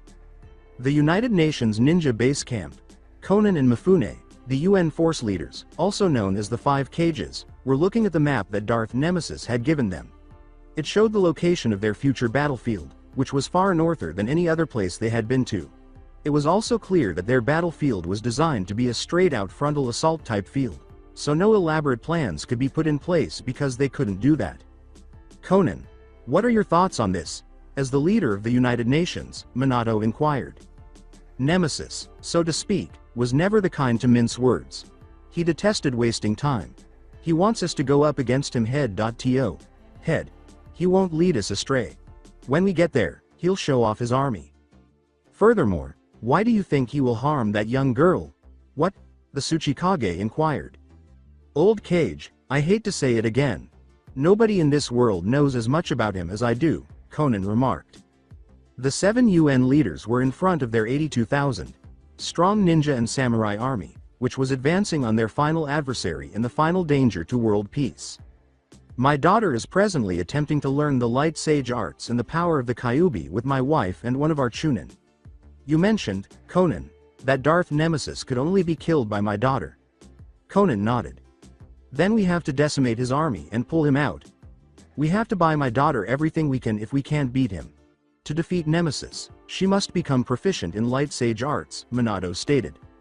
A peninsula with a lone mountain at its end surrounded by a lava pit. The battlefield was soon discovered by the 7 leaders and the UN army. It was roughly 50 miles long and 50 miles wide, with a single ramp connecting one end to the mountain's entrance. The land was black and lifeless, and the few trees that were present were also dead. To many ninja and samurai, it seemed as though the air itself was lifeless. May inquired, do any of you feel a bit different? And Conan said, it's Nemesis. You mentioned that he wouldn't set a trap for us, right? What? The Tsuchikage inquired. It's not a trap. Minato replied. Kakashi, try using a water dragon jutsu. Until he attempted and failed to create a water dragon, Kakashi didn't comprehend that request. He looked around, and many people didn't believe what they saw. Minato made a Rasengan without any issues, but not much else. He nearly created the water dragon until all of the chakra was sucked out of it from the land itself. Conan, what do you think it is? Minato inquired. If nothing else, I think Nemesis wants this to be a straight-up brawl. It appears that the user's jutsu is drained of chakra by this battlefield. Jutsu like the fireball jutsu and the water dragon jutsu won't work, but I suppose you could use your Rasengan and a few other jutsu. Conan concluded. That's fantastic. He takes the fight away from us after we took it to him. The Raikage declared, our ninja army will lose hope in a victory for us without our jutsu. The Mizukage pointed to the far end of the peninsula, where some of the ground had collapsed and objects were emerging from the hole in the ground. Oh, I doubt that the loss of jutsu will cause them to lose hope in victory. The plague. Minato stated that he had previously informed the UN army and other leaders about the plague. The plague began to spread over miles and miles of the battlefield and continued to emerge from the hole. The battlefield was covered in dark, unnatural clouds, some of which roared when they first came to the surface.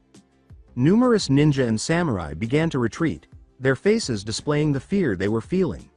The plague's numbers continued to rise, and they currently occupied 1/5 of the battlefield. What can we do to defeat them? The Tsuchikage stated that the plague's number of ninjas was still increasing and that they already outnumbered us 30-1. The Conan remarked, numbers do not win a battle. They don't, you're right. But they really do help, Minato remarked, ignoring the plague's still increasing numbers. When the Mizukage glared at him, the Raikage corrected his statement, saying, the men, I mean the UN army already looks defeated. However, they're not. Minato stated, they simply need to be reminded of the reason they're fighting in this war. After jogging back, Minato found himself on a small hill overlooking the 82,000 courageous members of the United Nations Army. The first ever United Ninja Army, brave men and women. The army of Darth Nemesis is in front of us. The plague is the name he gives his army. Because they will do whatever it takes to ruin everything we cherish. Look at them now, but don't be afraid.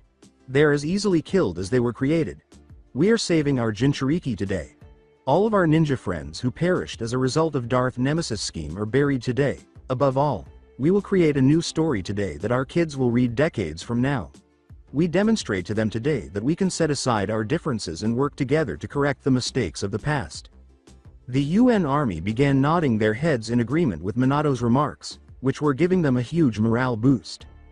We will stand here today, united and unbreakable, by the blood of our fathers, mothers, brothers, sisters, sons, and daughters. We'll defeat this adversary. We will save our future, but more importantly, we will show Darth Nemesis that there is more to the world than hate. Because love and hope are far more potent forces at play here. For our freedom, for our loved ones, Minato gave the order to charge by pointing to the plague. Play Time by New Fox, the greatest battle song ever written for emotional impact. One of the larger ones roared to confirm the charge at their targets, while many of the smaller ones, think Swamp Monster from Infamous 2, roared as the UN Army charged the plague. Think Hive Lord from Infamous 2. The 7 leaders of the UN Army were leading the pack, so to speak, and each side was fighting for what they believed in. The plague fighting for an evil master, the UN Army fighting for their loved ones. The samurai were happy because they did not often get to engage in a straight-up battle. When the two sides clashed, it was like two tidal waves colliding, one representing evil and the other representing hope. The Hive Lord's armor was too strong for regular ninja and samurai weapons to pierce through, rendering many regular attacks useless to them. The UN Army was swift and nimble in contrast to the plague, which was powerful and unrelenting. The ninja were cut through like a sword by the blades on the plague swamp monster's arms since they lacked general jutsu. Rasengan. Even after losing a lot of his jutsu, Minato kept fighting with his own jutsu, the Rasengan, killing a lot of swamp monsters and hive lords. Liger Bomb. In addition to killing numerous swamp monsters, the Raikage destroyed a hive lord's head by smashing it into the ground. Burial in Sand. Using his sand jutsu, Gaara the Kazekage and former Jinchuriki vanquished numerous swamp monsters. As she kissed them with lava, the Mizukage remarked, "Such ugly things don't deserve to live." The plague was smashed into puddles of goo by the Tsuchikage's flying rocks. Dance Shikigami. Konan cut away at numerous plagues around her with her paper ninjutsu. With ease, Mifune dispatched numerous plague with his sword. The UN Army heeded the fearless leader's resolve. Many plague monsters had fallen, and many more had taken their place. Their enemy was as numerous as the forest's leaves, and they would not be defeated. The UN Army felt that they were outnumbered and outmatched, but they refused to give up, knowing that the plague's numbers would soon falter. Numerous ninjas were slicing down the smaller plague monsters, aiming for weak spots like the head and neck. Pause. Time by New Fox, the greatest emotional battle music of all time. Unknown place. Hinata was there at Mito's request, but she was also training, even though she felt guilty about not being on the front lines with her friends and the rest of her clan. Mito, Kushina, and Hinata were training. Kushina was training to fully master Kurama's chakra, while Mito was training to master light sage arts. With her light sage arts training to a degree that would allow her to be in sage mode longer, Mito was training harder than usual, taking to heart what Konan had told her father and the other cages. That she was the only one who could kill Darth Nemesis, but she also felt that he was a good person, or at least that there was some good in him, something she couldn't explain. Kushina was also training, and she and her daughter had managed to win over Kyuubi, also known as Kurama. Although her daughter couldn't learn the light sage arts at Mito's age, Kurama told them that a Jinchuriki who has the respect of their tailed beast can become a tailed beast sage. In her case, the Kyuubi sage, Mito had begun to combine the two sage modes to become the best light sage she could be, hoping that her power would be sufficient to kill Darth Nemesis and protect her children. She shed a tear, vowing not to let her girls suffer the same fate as she did her son.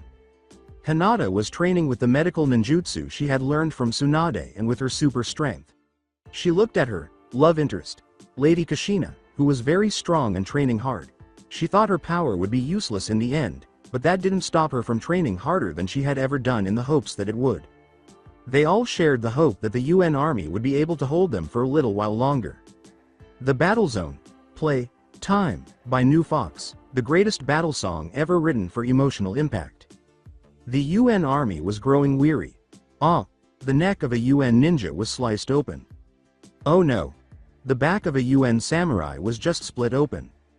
The plague claimed the life of another UN ninja. Oh no. The head of a UN ninja was sliced by a plague. The UN army was rapidly losing ground, their numbers were dwindling, and their forces were being overrun. The plague was killing a lot of ninja, and they couldn't fight much longer because their numbers didn't thin out after so long. Minato slit the throat of a plague swamp monster after grabbing its head and forcing it back. Even though the old Tsuchikage was fighting at half capacity and had to stop floating to save chakra, he was still using boulders to smash the plague to nothing. Even the Raikage was slowing down, but he was close lining many of the plague, beheading them in the process. She, too, was growing weary as the Mizukage melted the plague to nothing. Konan was not doing any better, the blood of the plague had rendered much of her paper worthless. Mifune, who was no longer as young as he once was also exhausted. "We are being crazy," a random samurai shouted while still engaged in combat, and shortly after, a hive lord severed his head, he joined the ranks of the dead. Oh no. A plague killed a ninja with a cross. Slash with its blade hands. Oh no. A samurai was killed by a hive lord using its teeth. The claw of a plague killed a ninja. "We must withdraw," a UN captain yelled. No. By striking a hive lord's weak spot, Minato killed it. "If we flee now, Nemesis will take this fight to our families. We fight right here and now," he said, cutting a plague's throat. "Keep going. Fight until the very end. For our family members' lives."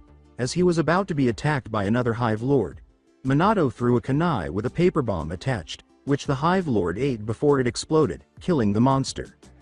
Even though the UN army had killed well over 2 million people during the plague, their numbers were still strong, and many ninja and samurai started banding together to avoid being surrounded by the plague, something none of them had ever imagined doing in their lifetimes, because they knew what they were fighting for their loved ones. A horn then blared across the battlefield. They were ninja from lesser villages and samurai from lesser lands and ninja that Mito had assisted a few years prior, including ninja from the Star Village, samurai from the Spring, Moon, and other samurai from other feudal lords that Mito had assisted during her career as a ninja. They had come to fulfill their duty to Mito by joining the UN army and fighting for their freedom and future as well. The sun shone behind them, and the flags were held high. For Mito Uzumaki, the future's new hope, the leader, who appeared to be a female ninja, said. When the new arrivals charged at the plague, many plague members surrounded the UN army, roaring at the fresh meat that was charging them. The reinforcements relieved a lot of pressure on the weary UN army, but the plague didn't seem to care. Most just refocused their attention on the new arrivals.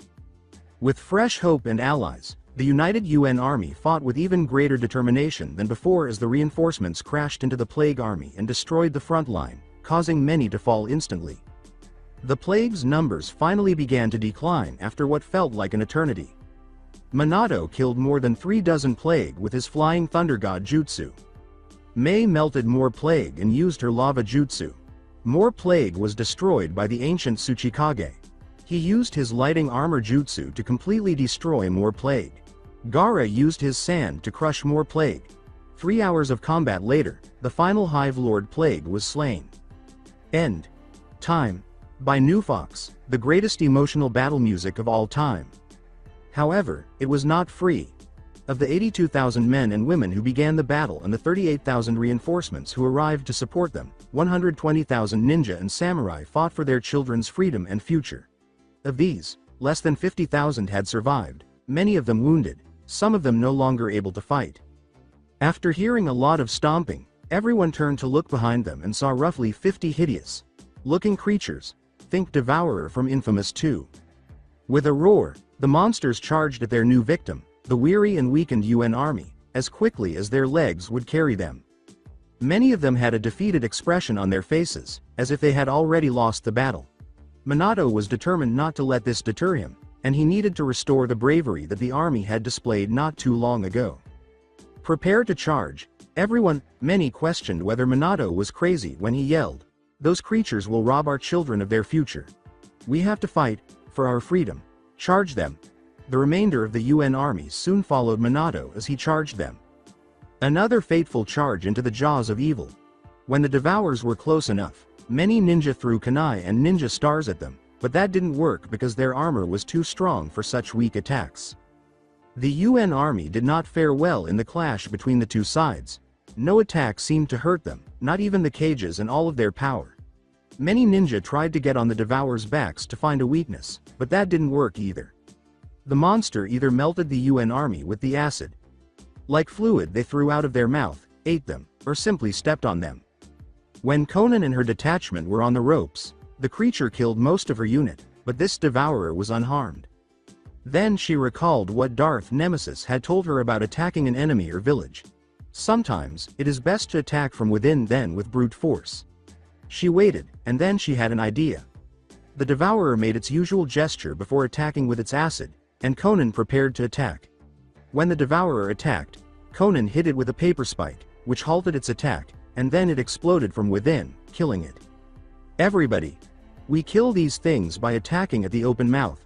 Before they sustained any more casualties, she informed the remaining members of the UN army. The UN army was losing fewer and fewer soldiers as the Devourers began to fall one by one after the first Devourer monster was killed. These deaths were caused by either simple paper bombs or the combined jutsu of Conan and Mei. Until the final one was finally encircled, at which point it threw out its tongue in a desperate attempt to hit Mei the Mizukage. Minato thought of a way out when he grabbed the Devourer's teeth to keep him from becoming a meal, but he couldn't let that happen and shoved her aside, but he was now the Devourer's new target and was being drawn in. Sweating, he said, "This isn't good." He was trying to keep the Devourer's mouth open without eating him. The last of the plague had been defeated when Conan and Mei set to work saving him. After cutting off Minato's tongue and then the teeth he was holding, he fell to the ground and hit his head on a random rock. Mei then threw a lava bomb at the monster's mouth, which it ate before blowing up. "We prevailed." A ninja inquired. One of the samurai replied, "We won." "We win." Numerous samurai and ninja began to rejoice. What were you contemplating? She didn't think she could have held those teeth as long as Minato did, so she was still in disbelief when he saved her. "I was thinking that you two would come to my rescue," he replied. "Stupid." Minato had clouds of despair over his head, and Mei sighed. "It's no wonder Kushina beats you for your stupidity." "General Minato, Lord." Kakashi pointed across the battlefield and screamed in terror. Darth Nemesis was there on the opposite side, approaching them slowly and carelessly. He saw the UN army and the 5 cages walking in unison, facing each other for what seemed like an eternity. "His army is gone," Minato informed him. "It's over, Darth Nemesis. This is over." Not even flinching, Darth Nemesis said, "The way your son Minato ended? Tell me, Hokage. How long did it take for him to die?"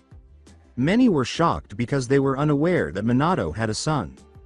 "This is far from over, it has only just begun," he said to the Hokage, who, to his credit, did not lash out at Darth Nemesis. "My finished product is nearly finished. But before it can bring shame to this world with its existence, it still needs a few more minutes. I therefore made the decision to have some fun." Darth Nemesis made no attempt to conceal his actions, and everyone could see his smile. "I am almost finished with what I set out to do. I am toying with your army and with your feelings, Hokage. All I need is an Uzumaki's blood. However, I will destroy your will until one lands in my lap." Darth Nemesis created a pillar of earth, but it appeared to be as lifeless as the land, and he stood atop it. Dark Sage Arts. Merciless Judgment. The 5 cages and Conan shielded their faces from the wind and earth that was kicked up, but they were fine when it was over. The shockwave from Darth Nemesis was slow moving, but the force behind it was so strong that time slowed down. "What? Is there no power behind all that show?" With a smug look on his face, he asked. Conan and the other cages felt good. They turned to see the entire UN army on the ground as he pointed behind them and said, "No, the proof of power is behind you. Any Chunin power level ninja and lower you had brought to this war is now dead. Jutsu cannot be used for mouths by any ninja, from special Jonin to just below cage level in power. You were unaffected by any ninja cage or, more importantly, my Darth Sage Arts. Merciless Judgment." Your army has been destroyed by me. Mifune was on the ground, and the 5 cages, who were the only ones still alive, looked back. How are you going to defeat me now? Your army has left. I've done what I've come here to do, Nemesis said, smashing his own pillar into the ground. You have nothing left to face me with, and the 6 of you are too weak to face me. Please don't abandon us, he was shouted at by the Raikage. Why not? You have nothing left to defend yourself against me now that I have destroyed your army. In addition, I've finished my ultimate plague and have more pressing tasks to complete. Ultimately, your abilities won't alter anything, not even a minor one. Nemesis disappeared through a shadowy portal. Then there was another rumbling, and the final leaders nearly lost their footing. Something was emerging from the hole at the opposite end of the battlefield, and it was the behemoth, a huge plague. The behemoth from Infamous 2. With the exception of Conan and the 5 cages, the rest of the UN army could hardly walk, much less battle this enormous monster. It roared at the leaders of the UN army, the last hope for the UN army, and then began to slowly approach them. Get out of here, Kakashi, and the rest of the UN army. This will be held off by me and the other UN generals, Minato commanded. But, Kakashi, no time for buts. Move it now. After Minato gave him the order, Kakashi nodded and started to leave the battle area with the other surviving samurai and ninja. Before confronting Darth Nemesis, the cages and Conan glanced at their final enemy. So, do you know how to get rid of Ugly over there? When the behemoth approached them, Minato inquired. No idea, but maybe it has the same weakness as the others. Wait for its mouth to open. The elderly Tsuchikage uttered those words aloud. That might work. Okay then, Mei, Conan, when that thing opens its mouth, fire what you got at it. Minato stated to them. They both said, yes, head general.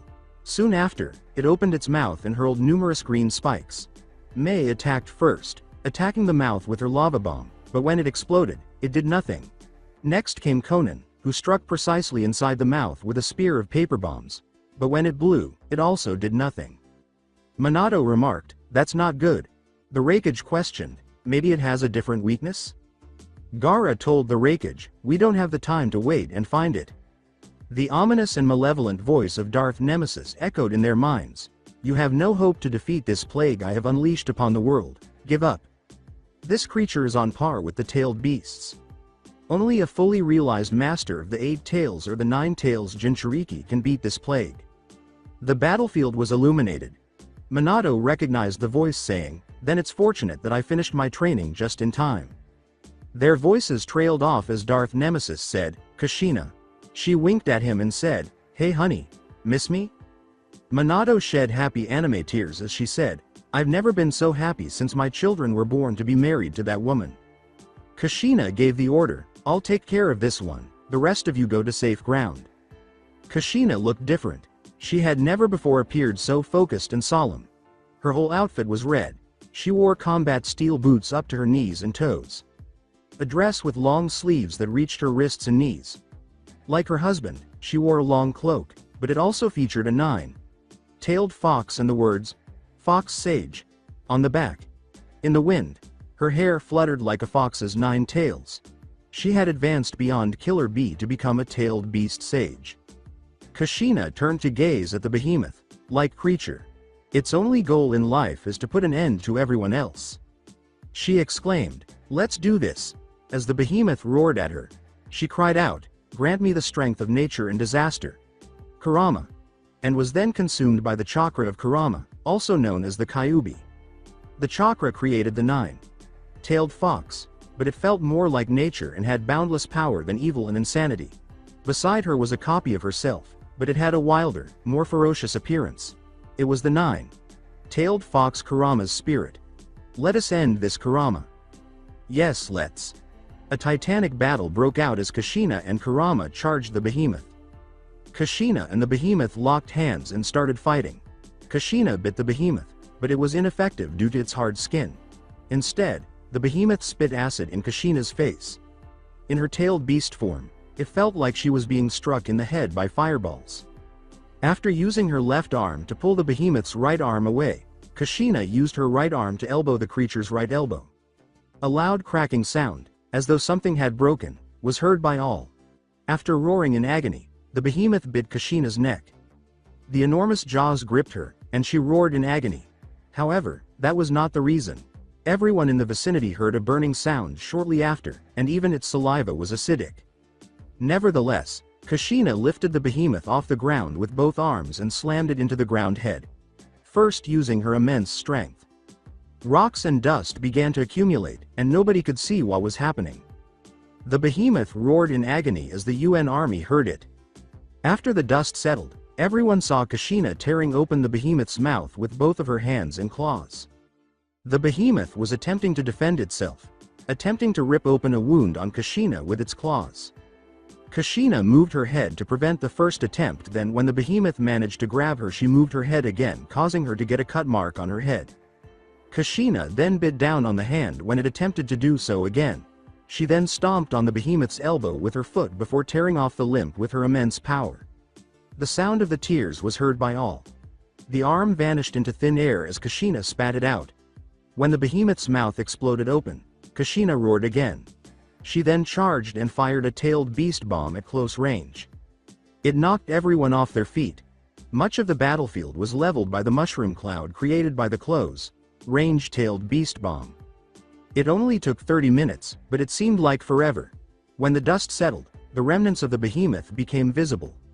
Both the top half and a portion of the bottom half were gone.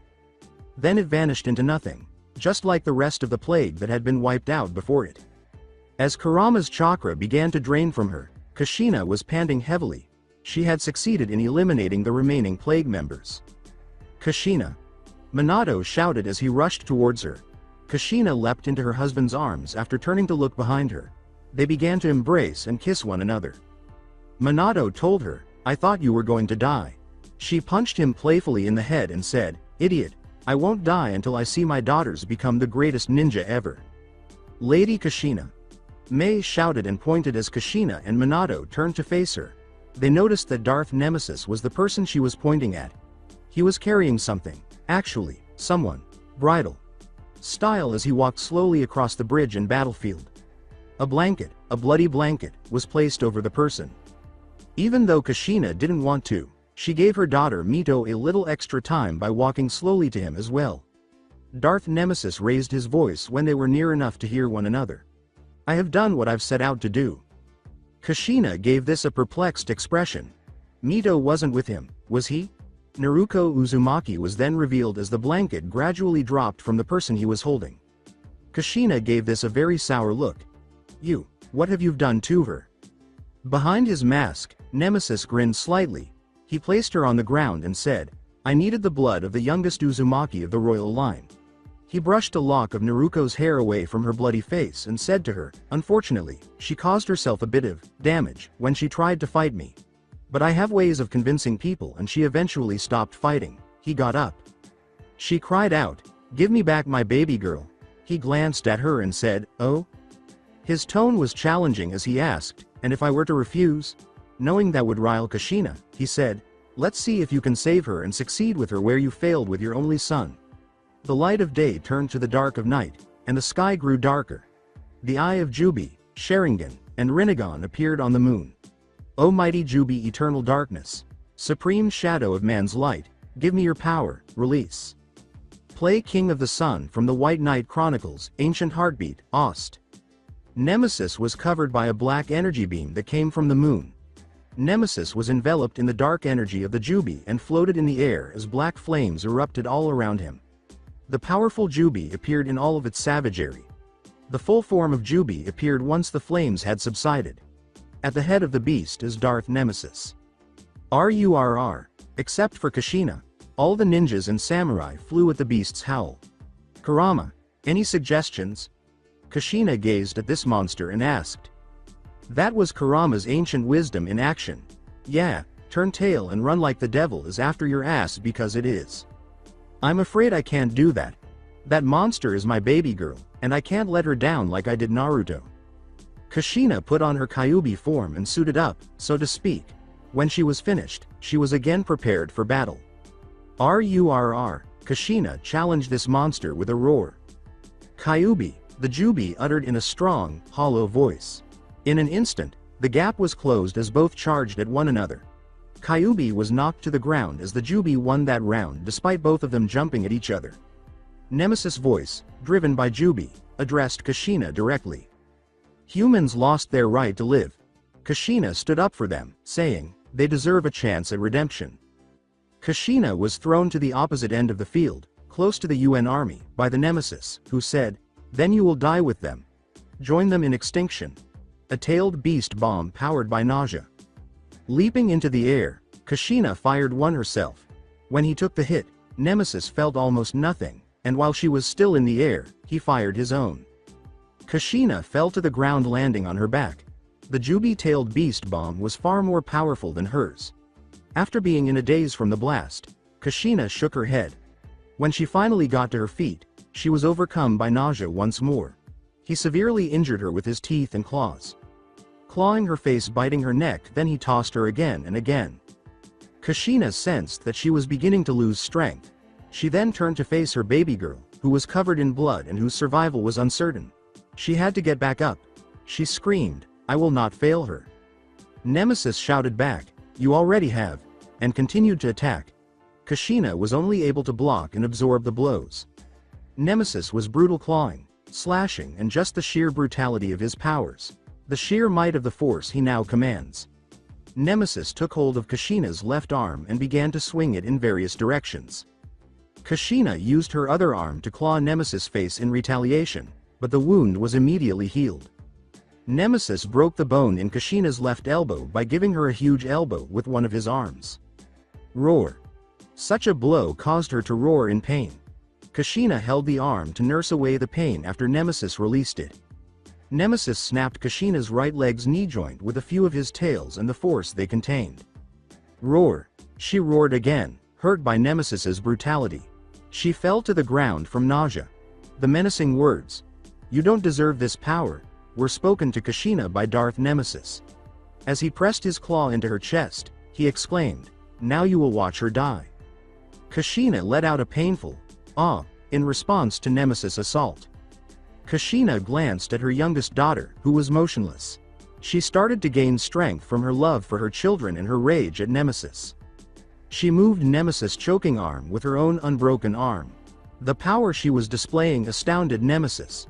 Kushina gave him a headbutt in the throat when he was sufficiently far away from her. Kushina kicked him away from her with her left leg after Nemesis held his neck in agony. Crawling toward her daughter, she began. Painfully and slowly, she attempted to get to her. She cried because she was sad, not because she was in pain. She was afraid she might let her youngest down. As she did with her oldest. She felt a claw pierce her shoulder. "The time is now," he exclaimed, firing a tailed beast bomb. King of the Sun, Ancient Heartbeat, Ost, End White Knight Chronicles. After the smoke cleared from the devastating blast, Minato was able to see his wife and youngest daughter. Kushina's tail beast form's power was gone. She was at least 20 feet away from Naruto. "Kushina!" he exclaimed as he began to rush to his relatives. However, he was captured by Kakashi and Itachi after being propelled into the air by a burst of pure power. Now, Nemesis had transformed back into a human. Kushina was trying to get to her youngest daughter when he was close by. Her hand was stepped on by him. He said to her, "I wonder, how does it feel to fail a second child?"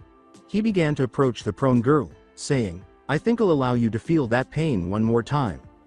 "No, please." Kushina clung to his leg, but he simply pushed her hand away and carried on toward her young daughter. To prevent anyone from interfering with his plans, a barrier was put up. His steps sounded like tiny tremors as he approached Naruto, getting closer and closer. "No." Kushina sped up to prevent her infant from being killed by this monster. For Kushina, the brief moment Nemesis stood over young Naruto felt like years. He pulled out his knife and positioned it to stab her in the heart. He delivered his fatal blow, saying, "Now, wallow in your suffering." Clang. He was stopped by a blade. The blade had a gold trim and was white. His appearance was exactly the same. He followed the blade to the person in control of it, to the hand that held it. "Achille, Mito, Uzumaki," was what he said. The only one capable of stopping him. Young Naruto Uzumaki was gone when he noticed a flash. "So, you have achieved true light sage arts. I am impressed," Nemesis replied. Nemesis turned to see Hinata tending to Naruto's wounds behind Mito. He sensed Mito's tension. Nemesis leapt away from Mito and said, "Don't worry, I got what I needed from your little sister Mito." Nemesis, the Dark Sage, and Mito, the Light Sage, faced one another. Young Naruto and Hinata were trapped in the barrier with them because it was still up. The UN army noticed Mito on the right.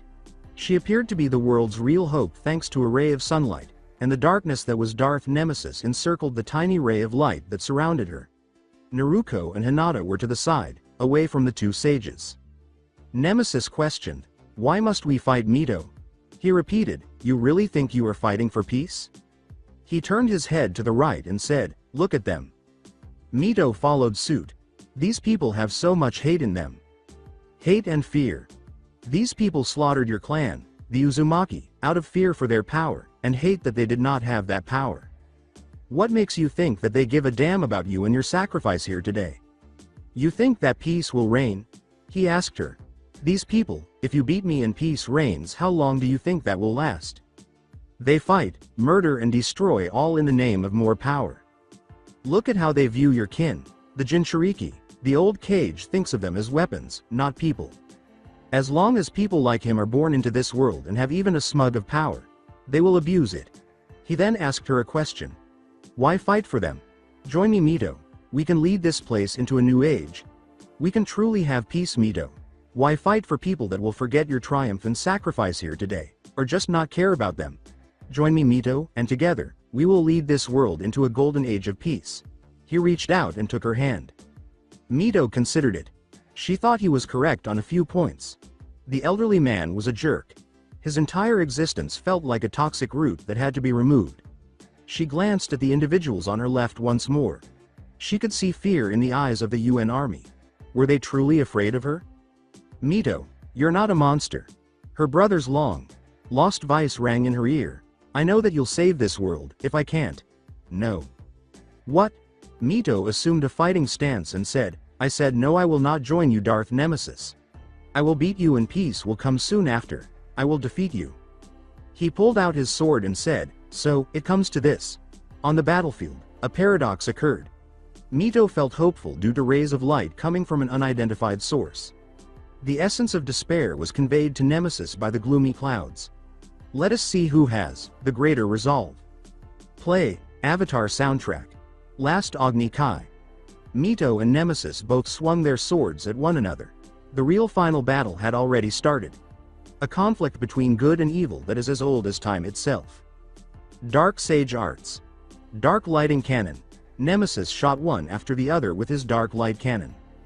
But compared to their previous encounter, Mito was much more powerful. She avoided them all. Mito yelled, "Light Sage Arts. Fire!" and hurled a mountain-sized ball of white flame at Nemesis. Dark Sage Arts. Water. Nemesis created a wall of water that nearly reached the sky. The water was black and contained a sense of death rather than life like ordinary water. The fire was extinguished by the water. He then put his hands forward, and the water wall pursued Mito, saying, "Water puts out the fire."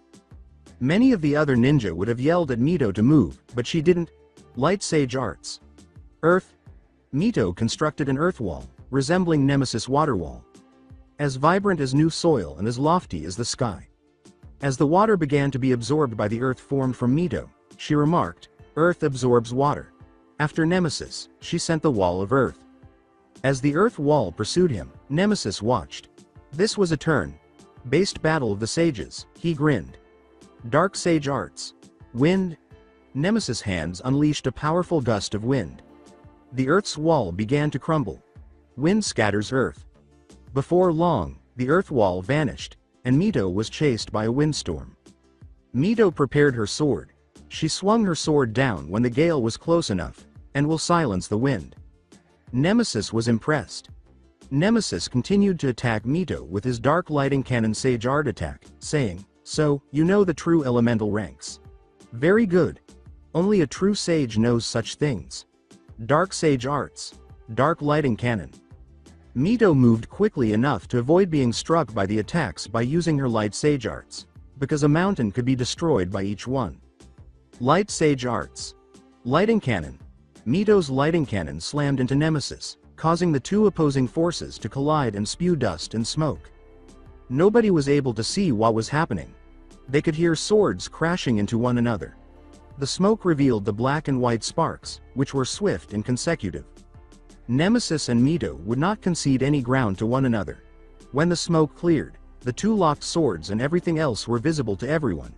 He repeated his question, attempting to instill doubt in her. Why fight for ungrateful people, my sage sister? Her words, I fight, in the way I see fit, pushed him away. The contrast between Nemesis's red and black lighting and her white and gold lighting resembled the forces of creation and destruction. Both sages took and gave blows during the never-ending battle. Always the strongest of the ninja world, you Uzumaki are. Nemesis exclaimed as Mito repeatedly struck him with her sword in an attempt to defeat him. Nemesis kicked Mito's hand that was about to punch him, saying, but none of you could ever make the hard decisions. Protecting a world that is happy, the Uzumaki clan is shattered. Nemesis performed a spin parry before stabbing Mito in the left shoulder as Mito attempted to attack him again. He broke her shoulder with his sword by using this momentum. Her cry of agony, ah, was more painful to Kushina, Minato, Naruto, and Hinata than to anyone else. Nemesis used his sword to drag her to the ground after kicking her blade out of her hands. He made her turn to face him, saying, we could have been gods, the both of us, without warning. But now, there can only be one, he said, wrapping her broken arm around his with his arm before drawing a 1-foot dagger. Then he stabbed her in the stomach. Mito felt helpless. This dagger takes away anyone's and everyone's ability to use any type of power. Chakra, tailed beast powers, anything. The final Agni Kai from the Avatar soundtrack. Her stomach held the dagger firmly. She had fallen and was too weak to fight Nemesis any longer. As he removed his sword from her shoulder, Nemesis held the dagger inside her. Unlike the rest of the army, he walked slowly back to his base. In an attempt to overcome the obstacle separating her from her young daughter, Kushina had returned to her Kyuubi sage form. Naruto was unable to move because she was still too weak from her brief altercation with Nemesis. If you can call a 30-second altercation a fight. Hinata felt depressed. Mito was defeated. She refused to give up, though. Hinata noticed the blade of her romantic interest still embedded in the ground. She was aware of her obligations. She sprinted to the edge of her romantic interest. She grabbed it and followed Nemesis. Nemesis was at his last base's bridge. He could hear the UN army pleading for Mito to approach, mostly from Kushina and Minato. She wasn't knocked out. She simply ran out of power. Another sound, though, was that of someone chasing after him. He told himself, it must be Hinata. Hinata approached Nemesis more and more until he was halfway across the bridge and she was within striking range. But Nemesis also knew at that moment, so he quickly turned around, took his sword out, and stabbed her in the chest. Hinata was too startled to speak. He advised her, don't push your luck, Hinata. After removing his sword from her, he carried on moving. Bleeding from her chest, Hinata collapsed onto the bridge. Nemesis vanished into the entrance of his cave.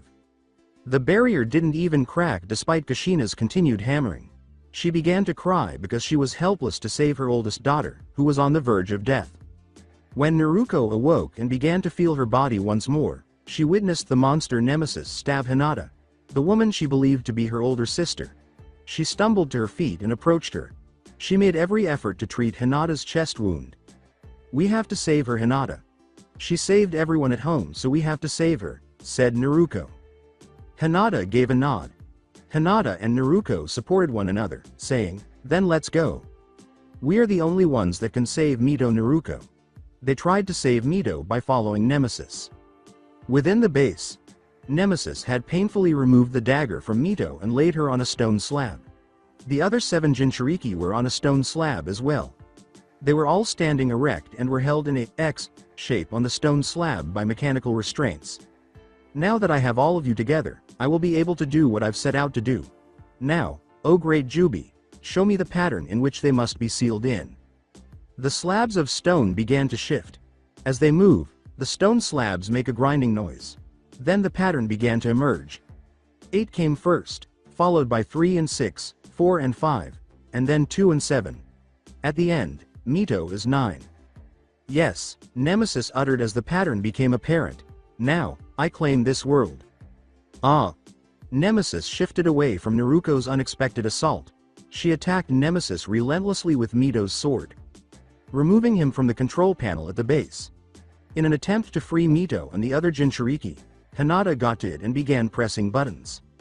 Naruto was attempting to use her older sister's sword to strike Nemesis. Weaving and bobbing wore Nemesis out. Die! Nemesis drew his sword and prepared to slay Naruto. This is Naruto, your new little sister. He slowed down enough to allow Naruto to avoid his blow after hearing a voice. As he shook his head, he noticed Naruto brandishing her sister's sword once more. She slammed into a stone pillar after he kicked her, knocking her unconscious. Nemesis used his dark flash and stood next to Hinata when he noticed her at the control panel. She was then slammed into a pillar after he gave her the backhand. Dark Sage Arts. Chakra Chains. Nemesis chained Hinata to that pillar with his dark chakra chains. He told Hinata, "You will not stop me, Hinata. I have sacrificed too much for someone like you. Stop me now." Hinata made a fruitless attempt to escape the chains. "How do you know the chakra chains jutsu? Only an Uzumaki can make such a thing, sage or not," asked Mito. It was her demand, "Answer me." "I do not need to answer your question, Mito Uzumaki. Now, I claim this world as my own." The slabs of stone began to glow. The Jinchuriki all began to groan or scream in agony. Nemesis' plan had begun and was nearly complete. Hinata searched for anything she could do to assist Mito and the others. She noticed a rock close by. She had to stretch in order to get the rock with her legs. She threw the rock using her leg strength. She fervently hoped that this one deed would be beneficial. Nemesis didn't see the rock coming because he was too focused on winning. He was too preoccupied to stop it when it came into his peripheral vision. One button was pressed by the rock. Mito was freed from her bonds by pressing that one button. She took immediate action, snatched up her nearby sword, and charged at Nemesis. Nemesis kicked her over a railing and away from him, blocking her attack. He saw her pass beneath the platform they were on as he rushed to peer over the railing. To catch her, he leapt down. He looked for her. His blade was the only source of light, glowing black and red. He kept looking. He uttered the words, "You cannot hide forever, Mito." He turned when he heard running but saw nothing. He repeated aloud, "Give me the Kyuubi. It is the only way to save your friends and family. Yes, your thoughts betray you, your feelings for them are strong, especially for brother, so you still hold hope that your brother is alive. Your feelings have betrayed you again. He died some 10 years ago in that second fire, Mito." He noticed that her rage was growing. Her rage increased once more. "You were a fool to think he was still alive," she said. "And if it's your brother's murderer you desire, then look no further than me." No. Play, Avatar soundtrack. Last Agni Kai. Nemesis turned his head to his left. Mito had used all the pain and anger she could muster to light her blade. She had much more power now than she had ever had. He did his best to block her attacks. He was only alive because of his own abilities as a dark sage. Mito's strikes were a manifestation of her love and pain for her older twin brother. When he ran up the stairs, she had attacked at his heels and pushed him back. He was pursued to the summit by Mito, who used her extraordinary abilities to push him back even farther. Nemesis landed on his control panel after she kicked him out of rage. She refused to let him go and used her blade to attack him once more. When Mito closed in, Nemesis climbed off his control panel. She destroyed its functions by cutting straight through it. All of his base's doors soon opened. Once more, Mito pushed him back. Exterior, Kushina was too weak to continue hammering at the barrier. She was crying and breathing heavily. Her obvious display of emotion was scratched at by the Tsuchikage. The words, "Don't cry over a failed," were never completed by him. "Your daughter was a weapon just like you." Grabbing him by the throat, Kushina used his dust element to lift him even higher off the ground. When she became enraged with the old cage, her eyes turned red. "Don't you dare say my little girl is a weapon, you senile old man. It's because of people like you that my clan is all but gone. All for your foolish pride and desire for power," she said. Everyone looked as soon as they saw the door open. Darth Nemesis was fighting when they saw him. He was losing the battle with Mito. "Go Mito. Kick his ass," exclaimed Kushina. Her mother's cry went unheard by Mito. She was too hurt and angry for this man in front of her to do that. She was doing everything in her power to murder Nemesis. Breathing became labored due to nausea. For the first time, he was becoming too weak to fight. To avoid all of Mito's deadly death blows, he was forced to bob and weave. Now Nemesis was beyond his rock bridge that linked his base and the battlefield. He still has Mito on him. Then he stumbled over a rock fragment that had protruded from the previous battle that Kushina had engaged in. To keep from falling, he grasped it with his left hand. Mito used this chance to give Nemesis his final beating. Mito hammered Nemesis with both hands because her left shoulder had already healed and she was angry, hateful, and in pain. Again. Nemesis's defense against Mito was weak at best. He did his best to hold on. Mito persisted in beating Darth Nemesis. With a final, powerful swing, she severed Nemesis' right hand halfway to the elbow after growing weary in her enraged thoughts and knocking her blade aside. Ah! His agonized scream reverberated throughout the room. Conan was the most shocked of all. End last Agni Kai, soundtrack for Avatar. Nemesis raised a hand. In a jester who was begging for mercy, his battle with Mito had made his breathing difficult. Mito gazed at this monster, this man. Everything he had done poured into her mind. He had murdered numerous people, including Orochimaru and the third Hokage. Injured Hinata and her younger sister Naruto. She made a decision in her hatred. She took him in her arms. He appeared stunned. She lifted her sword. Light Sage Arts. Divine Judgment. Her blade was struck by gold-colored lighting. She lowered it. Nemesis was devastated by the strength of Mito's final attack after being struck by the gold blast. Ah! He had landed on the floor. Flashback end of mass story. Nemesis's perspective. I was able to recall everything thus far. Thus, it has reached this point, my demise. Was I able to accomplish my goals? If not, what motivated me to take the actions that led me to this point? I suppose I'll never find out. My life, my dream, perhaps I should have accepted Conan's offer to simply end it and return home, but I didn't think my old family would accept me. The dark child of prophecy, I am a monster. Thanks to Madara, I became the cause even though my purpose was to protect this world from the change that would destroy it. The other Jinchuriki fled my base, as I witnessed. Each is going to a family member or friend. I witnessed the 8 tails approach the Raikage and give him a fist bump. I guess I saw the 2 tails run and embrace her teammates. I recognized the young woman as the granddaughter of the 3rd Tsuchikage, and I watched as the 5 tails ran to embrace her. I watched the 4 tails approach and say, "Father," and "Tsuchikage." He appeared to be the Tsuchikage's son and the grandfather of his granddaughter. The 6 tails also ran to a young woman, as I witnessed, joyfully swinging her around. The 5th Mizukage approached the 3 tails, knelt, and begged for forgiveness for what he had been made to do. However, I noticed Fu. She glanced around. She had no support from anyone. I was deeply saddened by it. However, I watched Kushina approach her. Fu initially appeared a little surprised but soon became joyful. Typical point of view. Mito's attack had created a smoking pit, where Nemesis lay. With her blade aimed at his neck, Mito stood over him, prepared to deliver the fatal blow if necessary. He told himself, "I am defeated." It was only audible to Mito and himself. He glanced at Fu to his right once more.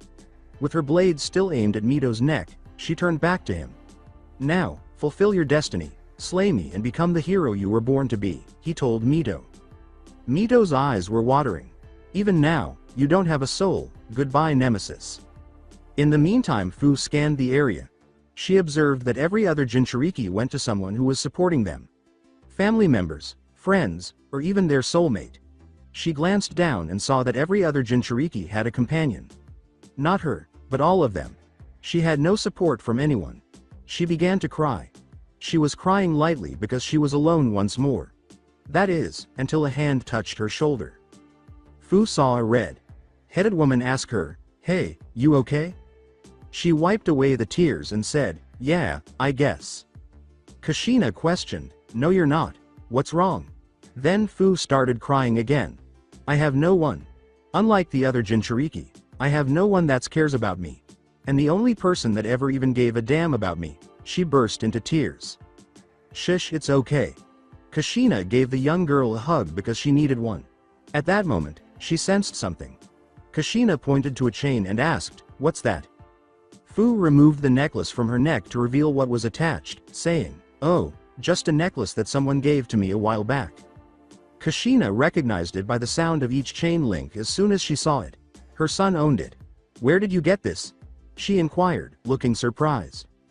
The abrupt shift in the woman's voice startled Fu a little. She answered, "It was a gift. It was given to me." "By who?" inquired Kushina once more. Fu gestured toward Nemesis and Mito. "My daughter couldn't have given you this. Her son owned it, and only he, even if he was dead, could have removed it from his neck." Fu gestured to Nemesis and said, "No, not her, him." This realization shocked Kushina. "No," she hurried to Mito in the hopes that one of her kids wouldn't murder the other. Returning to Nemesis and Mito, Mito held her blade in a "goodbye Nemesis" position to kill Nemesis. No. Before Mito could kill Nemesis, Kushina was able to seize her hand. Mito yelled angrily, "Mom! What are you doing? Why'd you stop me?" Because, knowing that Mito would not hit, Kushina released his hand. Mito turned to her mother and asked, "Because why?" Kushina reached for Nemesis' mask and said, "Because there is something I must find out." He took hold of her hand. Some things are better left unsaid. Others, unseen. And the rest, are better left forgotten. Kushina pushed his hand out of his way. She removed his mask by reaching for it. She could see the pain in his red and yellow eyes. Despite her heart sinking, Kushina persisted. She took the respirator off his face and unlatched it. Kushina and Mito saw what they had hoped to avoid when it was taken out. Faded whisker marks that are nearly invisible from a distance. And that kind of whisker mark was unique to that individual. Kushina sobbed. "It was Naruto?" she said. "Naruto?" Mito asked, turning to face Darth Nemesis, the person she detested the most. She turned to face him and said, "Naruto, no, their birthmarks were on him." "Naruto, why did you do this?" He didn't respond. Initially, "I am Darth Nemesis," he inhaled vigorously. He inhaled deeply once more before saying, "The one you knew as Naruto died 10 years ago," another deep breath. "And I killed him." "You were meant to kill me when you defeated me, Mito," he said icily. "Whoever you think I was before this is of no consequence." Kushina shouted at him, "You my son, why didn't you come home, after him?" Her eyes were wet. An unidentified voice said, "Because I made him the way he is now." The new voice caught everyone's attention. Slowly approaching them was a man wearing an orange mask. As his dead master approached them, Naruto asked, "Master, Madara. I was the one that set the fire, both times. I did so, because of what my mother said to me when I was a child. She said, you will gather the greatest Uzumaki that will be born many years from now, and that young Uzumaki will become your apprentice. So I burned that house down. However, I was hoping to get young Mito. When I got young Naruto instead, I was disappointed. However, it was for the best. Look at what he accomplished." Madara did not waste any time in making his next move. A new barrier was created when he unleashed a powerful shockwave that sent everyone but Mito and Naruto flying. "Despite what my old apprentice told you, you were not meant to become a hero like he said," Madara stated to her. Strolling leisurely, "You were meant to be my apprentice. That day 10 years ago, you were meant to go back and get your holster, which I put back into your home. When I saw your brother enter, I set off the trap and didn't bother to get him the first time. After that, I decided to make him my apprentice, thinking that maybe, just maybe, you were the one. Now, fulfill your true destiny, and take your brother's place at my side," he told her. She knew that the only person who could possibly stop him was her. Mito's gaze shifted to her brother. She took away his arm, which was now merely a mechanical arm. Madara was to blame for everything he was. She said, "No," to Madara. She pulled out her blade and said, "I am the Light Sage. And I will stop you, Madara." Madara gave her a look. "So be it, Sage." Madara was right behind Mito. She was on the ground with a single seal to the nape of her neck. Immobilized. He turned to face Naruto, who was still unconscious, and said, "Don't worry, that seal is only temporary. I need you alive and squirming for when I seal the 9 tails away. Nemesis. Get over here." Naruto got up with difficulty. His sword had to serve as a cane. He replaced his mask and respirator. He moved slowly to stand beside his former master, Madara. Summoning. Madara called forth the statue of Gedo Mazo. Additionally, he performed a smaller jutsu, and Mito's hands were now facing the Gedo Mazo statue while holding tiny slabs of earth outstretched. Madara made a lot of hand gestures while saying, "Now young Uzumaki, I will drain you of the Kyuubi. Oh, and it will hurt." Sealing Jutsu. 9 Phantom Dragons. As 9 dragons that resembled ghosts danced around Mito, she fought to break free of her restraints. The initial dragon entered her. It had a very scary quality when it left her. It was a 9-tailed fox with a spectral appearance. It had a single tail. But everyone had their sights set on something else. "Ah!" exclaims Mito. "You could have joined me, Mito. Become my new hand. But you had to be just like all of your sister Uzumaki's, now you will suffer slowly." A piece of Kurama had been torn from Mito, causing her pain. Mito begged her brother Naruto, "Brother, please. 2. Help me." "Ah." Naruto glanced over the barrier and said, "Help her, Naruto." He witnessed his mom plead. He turned to face Mito again. 3. She was screaming in agony more and more. Naruto turned to face Madara again. His face displayed moments of insanity, with a tinge of sinister joy. 4. "Ah." The cries diminished. Madara told her, "You will die now, young Uzumaki." Mito barely regains his strength. Madara resumed the jutsu, his anger growing. 5. "Ah, ah. Help your sister Naruto, please." Naruto turned to face his mom. Then Naruto begged, "Help her big brother, she might not be old enough to recall her older brother. But above all, he was family." Still yelling from the excruciating pain, Naruto turned to face Mito. 6. He was so focused on his own jutsu that he forgot everything else and turned to face Madara. Naruto turned to face Mito again. Her agonized cries continued to reverberate. "Ah. Ah." 7. When Naruto turned to face his mother again, her eyes begged him to save her. His father and youngest sister also made the same statement. When he was training Madara to accept a different name, he looked at Madara's evil face. He turned to face his younger twin sister, Mito. 8. "Ah." Even more earth. Shattering than before, more agonized screams. Naruto continued to glance at both his master and sister. "Brother." Mito was approached by the 9th dragon. He turned back to Madara. After drawing his dagger, he slashed Madara's eyes. "Ah." The jutsu came to a stop. After spinning around, Naruto stabbed his dagger directly in the back. Madara could never have gotten it on his own.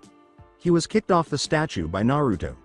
He spun around and slammed the dark Rasengan into the statue with his left hand, breaking it into nothing. The 8 ghost dragons returned to Mito, but they returned the 8 tails of Kurama they had stolen. The 1 tail was also released and returned to Gaara. Naruto continued to pursue Madara. "You ungrateful boy. I gave you everything." Madara had to battle without jutsu and with only her strength as a musician. He took Naruto's sword from him with a punch. "You took everything first." He angrily slapped Madara across the face. "Die. Like your Uzumaki sisters." Madara sent Naruto reeling back from him with another punch. He made an effort to remove the dagger from his back. "They were your sisters too." Naruto struck Madara with a dark Rasengan, sending him flying to the lava pit's edge. Naruto approached Madara in preparation to deliver the decisive blow. The man who stole everything from him was picked up by Naruto. Off to the side, Mito witnessed her brother fight Madara in addition to returning to her. Their family was destroyed by the man. Madara was searching for something with his hands all over Naruto's face mask. He located it. The man was about to be thrown away when Naruto took his life. Madara needed to play one final card. In order to force a kunai into a box in the middle of Naruto's chest, he grabbed one. He was flung into the lave pit by Naruto. Madara screamed at Naruto, "Curse you," as he realized his demise was imminent. Massive amounts of black lava shot up when Madara landed in the lava pit, and skulls were observed flying into the air. It seemed to everyone that a great evil had been vanquished. Slumped over a rock, Naruto's breathing was labored and heavy. He had witnessed the descent of his former master into the lava pit. He was now free. From behind, he felt a hand grab him. Mito was the one. Mito drew him to her side. His breathing remained steady as he said, "It's okay, brother, it's okay. I'm here for you now." Her hand had clung to his. Now it's just his hand. I was hoping he was okay. He said to her, "I'm sorry, sister. I was too weak.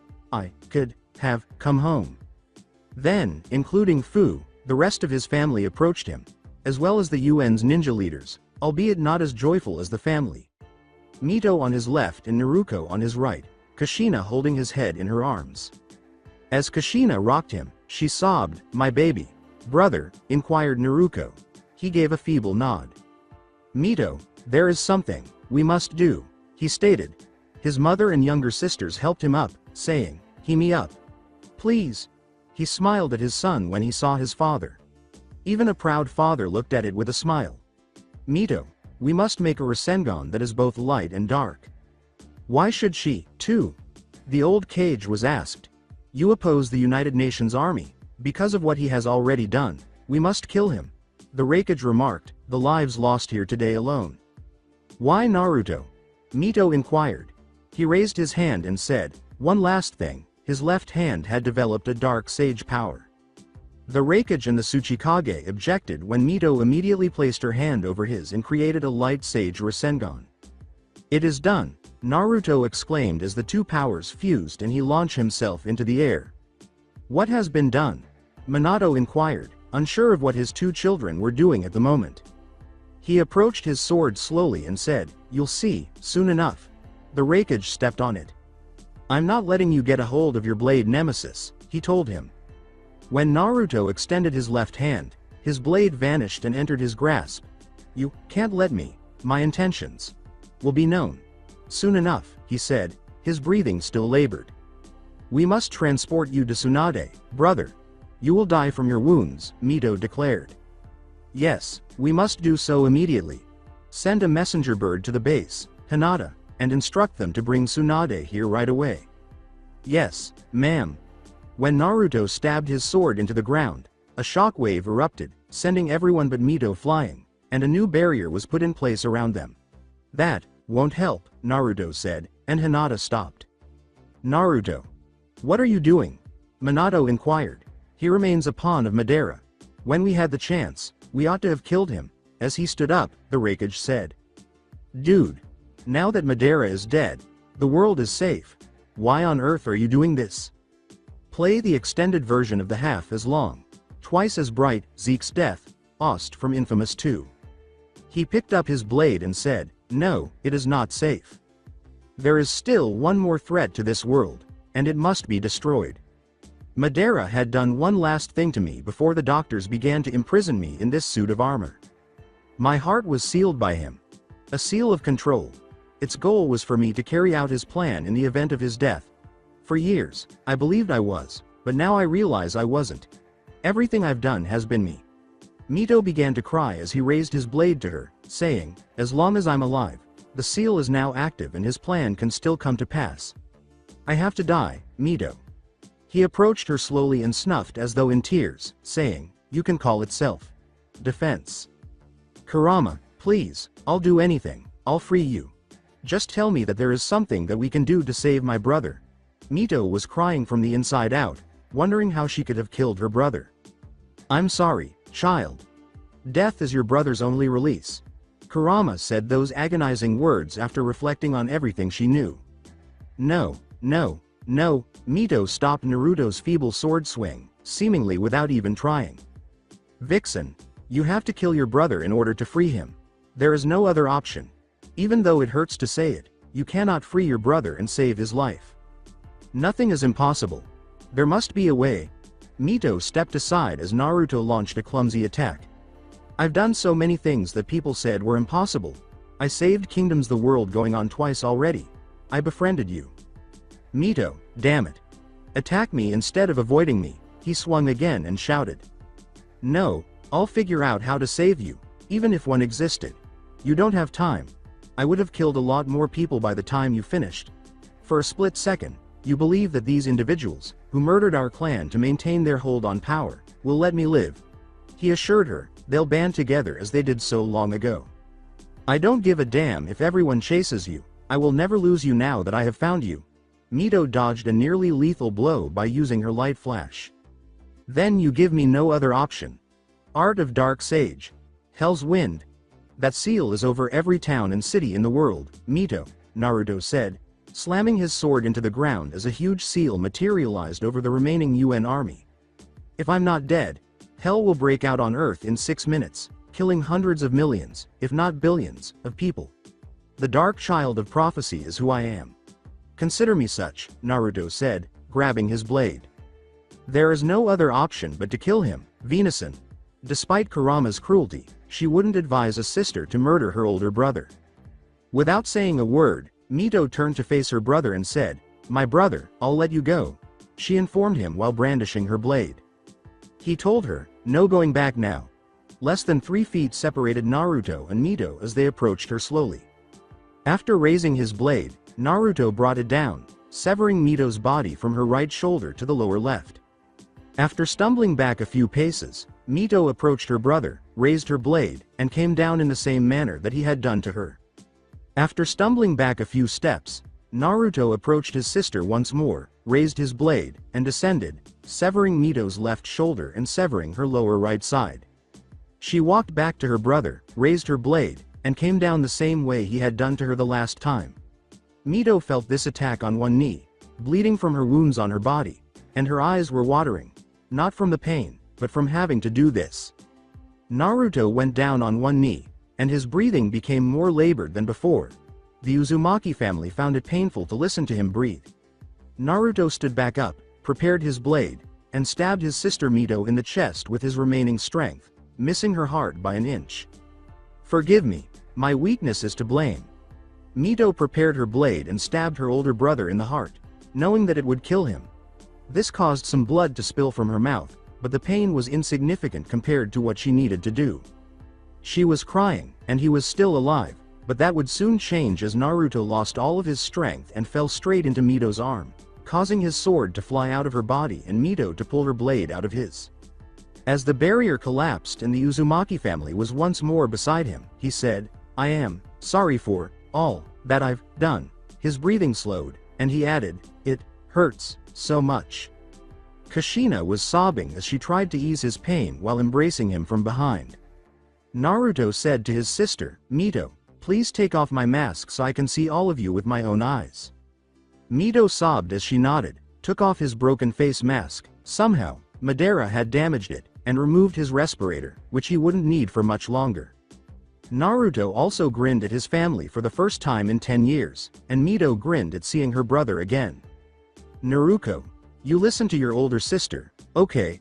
Father, this wasn't your fault. None of it. Tell Rin that, as well." Naruto sobbed as she nodded. "Mito, I never hated you, ever. I love you, my sister, never forget that. Tell Fu I am sorry." Mito nodded. Naruto turned to face his mother, whom he hadn't seen in what seemed like forever. "Mom, I'm scared," Naruto said, looking at his mother, who he hadn't felt like this before. "It's all right, my baby boy," Kushina said, drawing him nearer to her. "Mama is going to lullaby you." Naruto was dead, having closed his eyes for the final time, and Kushina felt him leave her as she embraced him closer.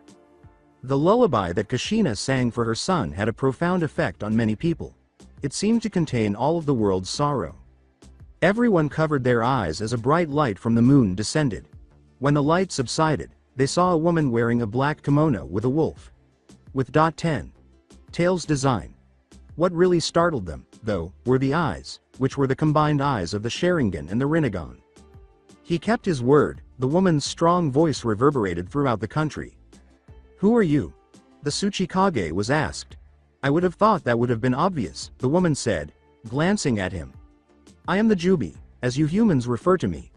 The Jubi gazed at Naruto's lifeless body and said, "He had accomplished what my old friend the Sage of the Six Paths couldn't do, child. This is my human form." This startled everyone. "That should give you some comfort," she told Kushina. "What brings you here? The Sage of the Six Paths imprisoned you. How did you get out?" Mito asked. "Avoided, my darling kid. You and your brother released me, but I didn't flee." What? If this was the Jubi in the vision her brother had given her, why wasn't she attempting to murder everyone and everything? Mito recalled the vision. Jubi, what are you going to do now? Take the lives of everyone and everything on this planet? The Raikage asked. Despite the fact that many of the women in the UN army wanted to make fun of the Jubi's gender and make fun of all the sexiest men. Stupid. You don't know who I am, do you? When an evil man corrupted my soul, my friend. You know him as the Sage of the Six Paths. Was unable to purify me. I am the guardian of this world, she replied. I hate how you people have tainted my children's Biju's purpose. You consider them to be weapons. The Jubi muttered aloud, it's amazing that Naruto wanted to save you all. Save? What do you mean? Mei inquired. Mei shuddered at the strength of this woman's gaze as the Jubi gazed at her. Naruto, he saved this world, with the help of his sister Mito. The Jubi gazed at the dead body of Naruto and Mito. You two remind me of her, you know. Your love for one another is what this world ought to have been. As your ancestor, my friend, the Sage of the Six Paths you, and the first Uzumaki desired. Could you please clarify how you mean that boy saved us? The Tsuchikage felt hard on the ground and immediately regretted his disrespectful remarks. You are just as blind as the stupid human of your ancestry. You haven't noticed it yet. None of them understood what she was talking about, but she asked as if it were the most obvious thing in the world. Naruto, we meant when Madara pretended to be dead. He devised a scheme to free me after I told him my story. He made a lifelong vow to set me free. The idea was straightforward.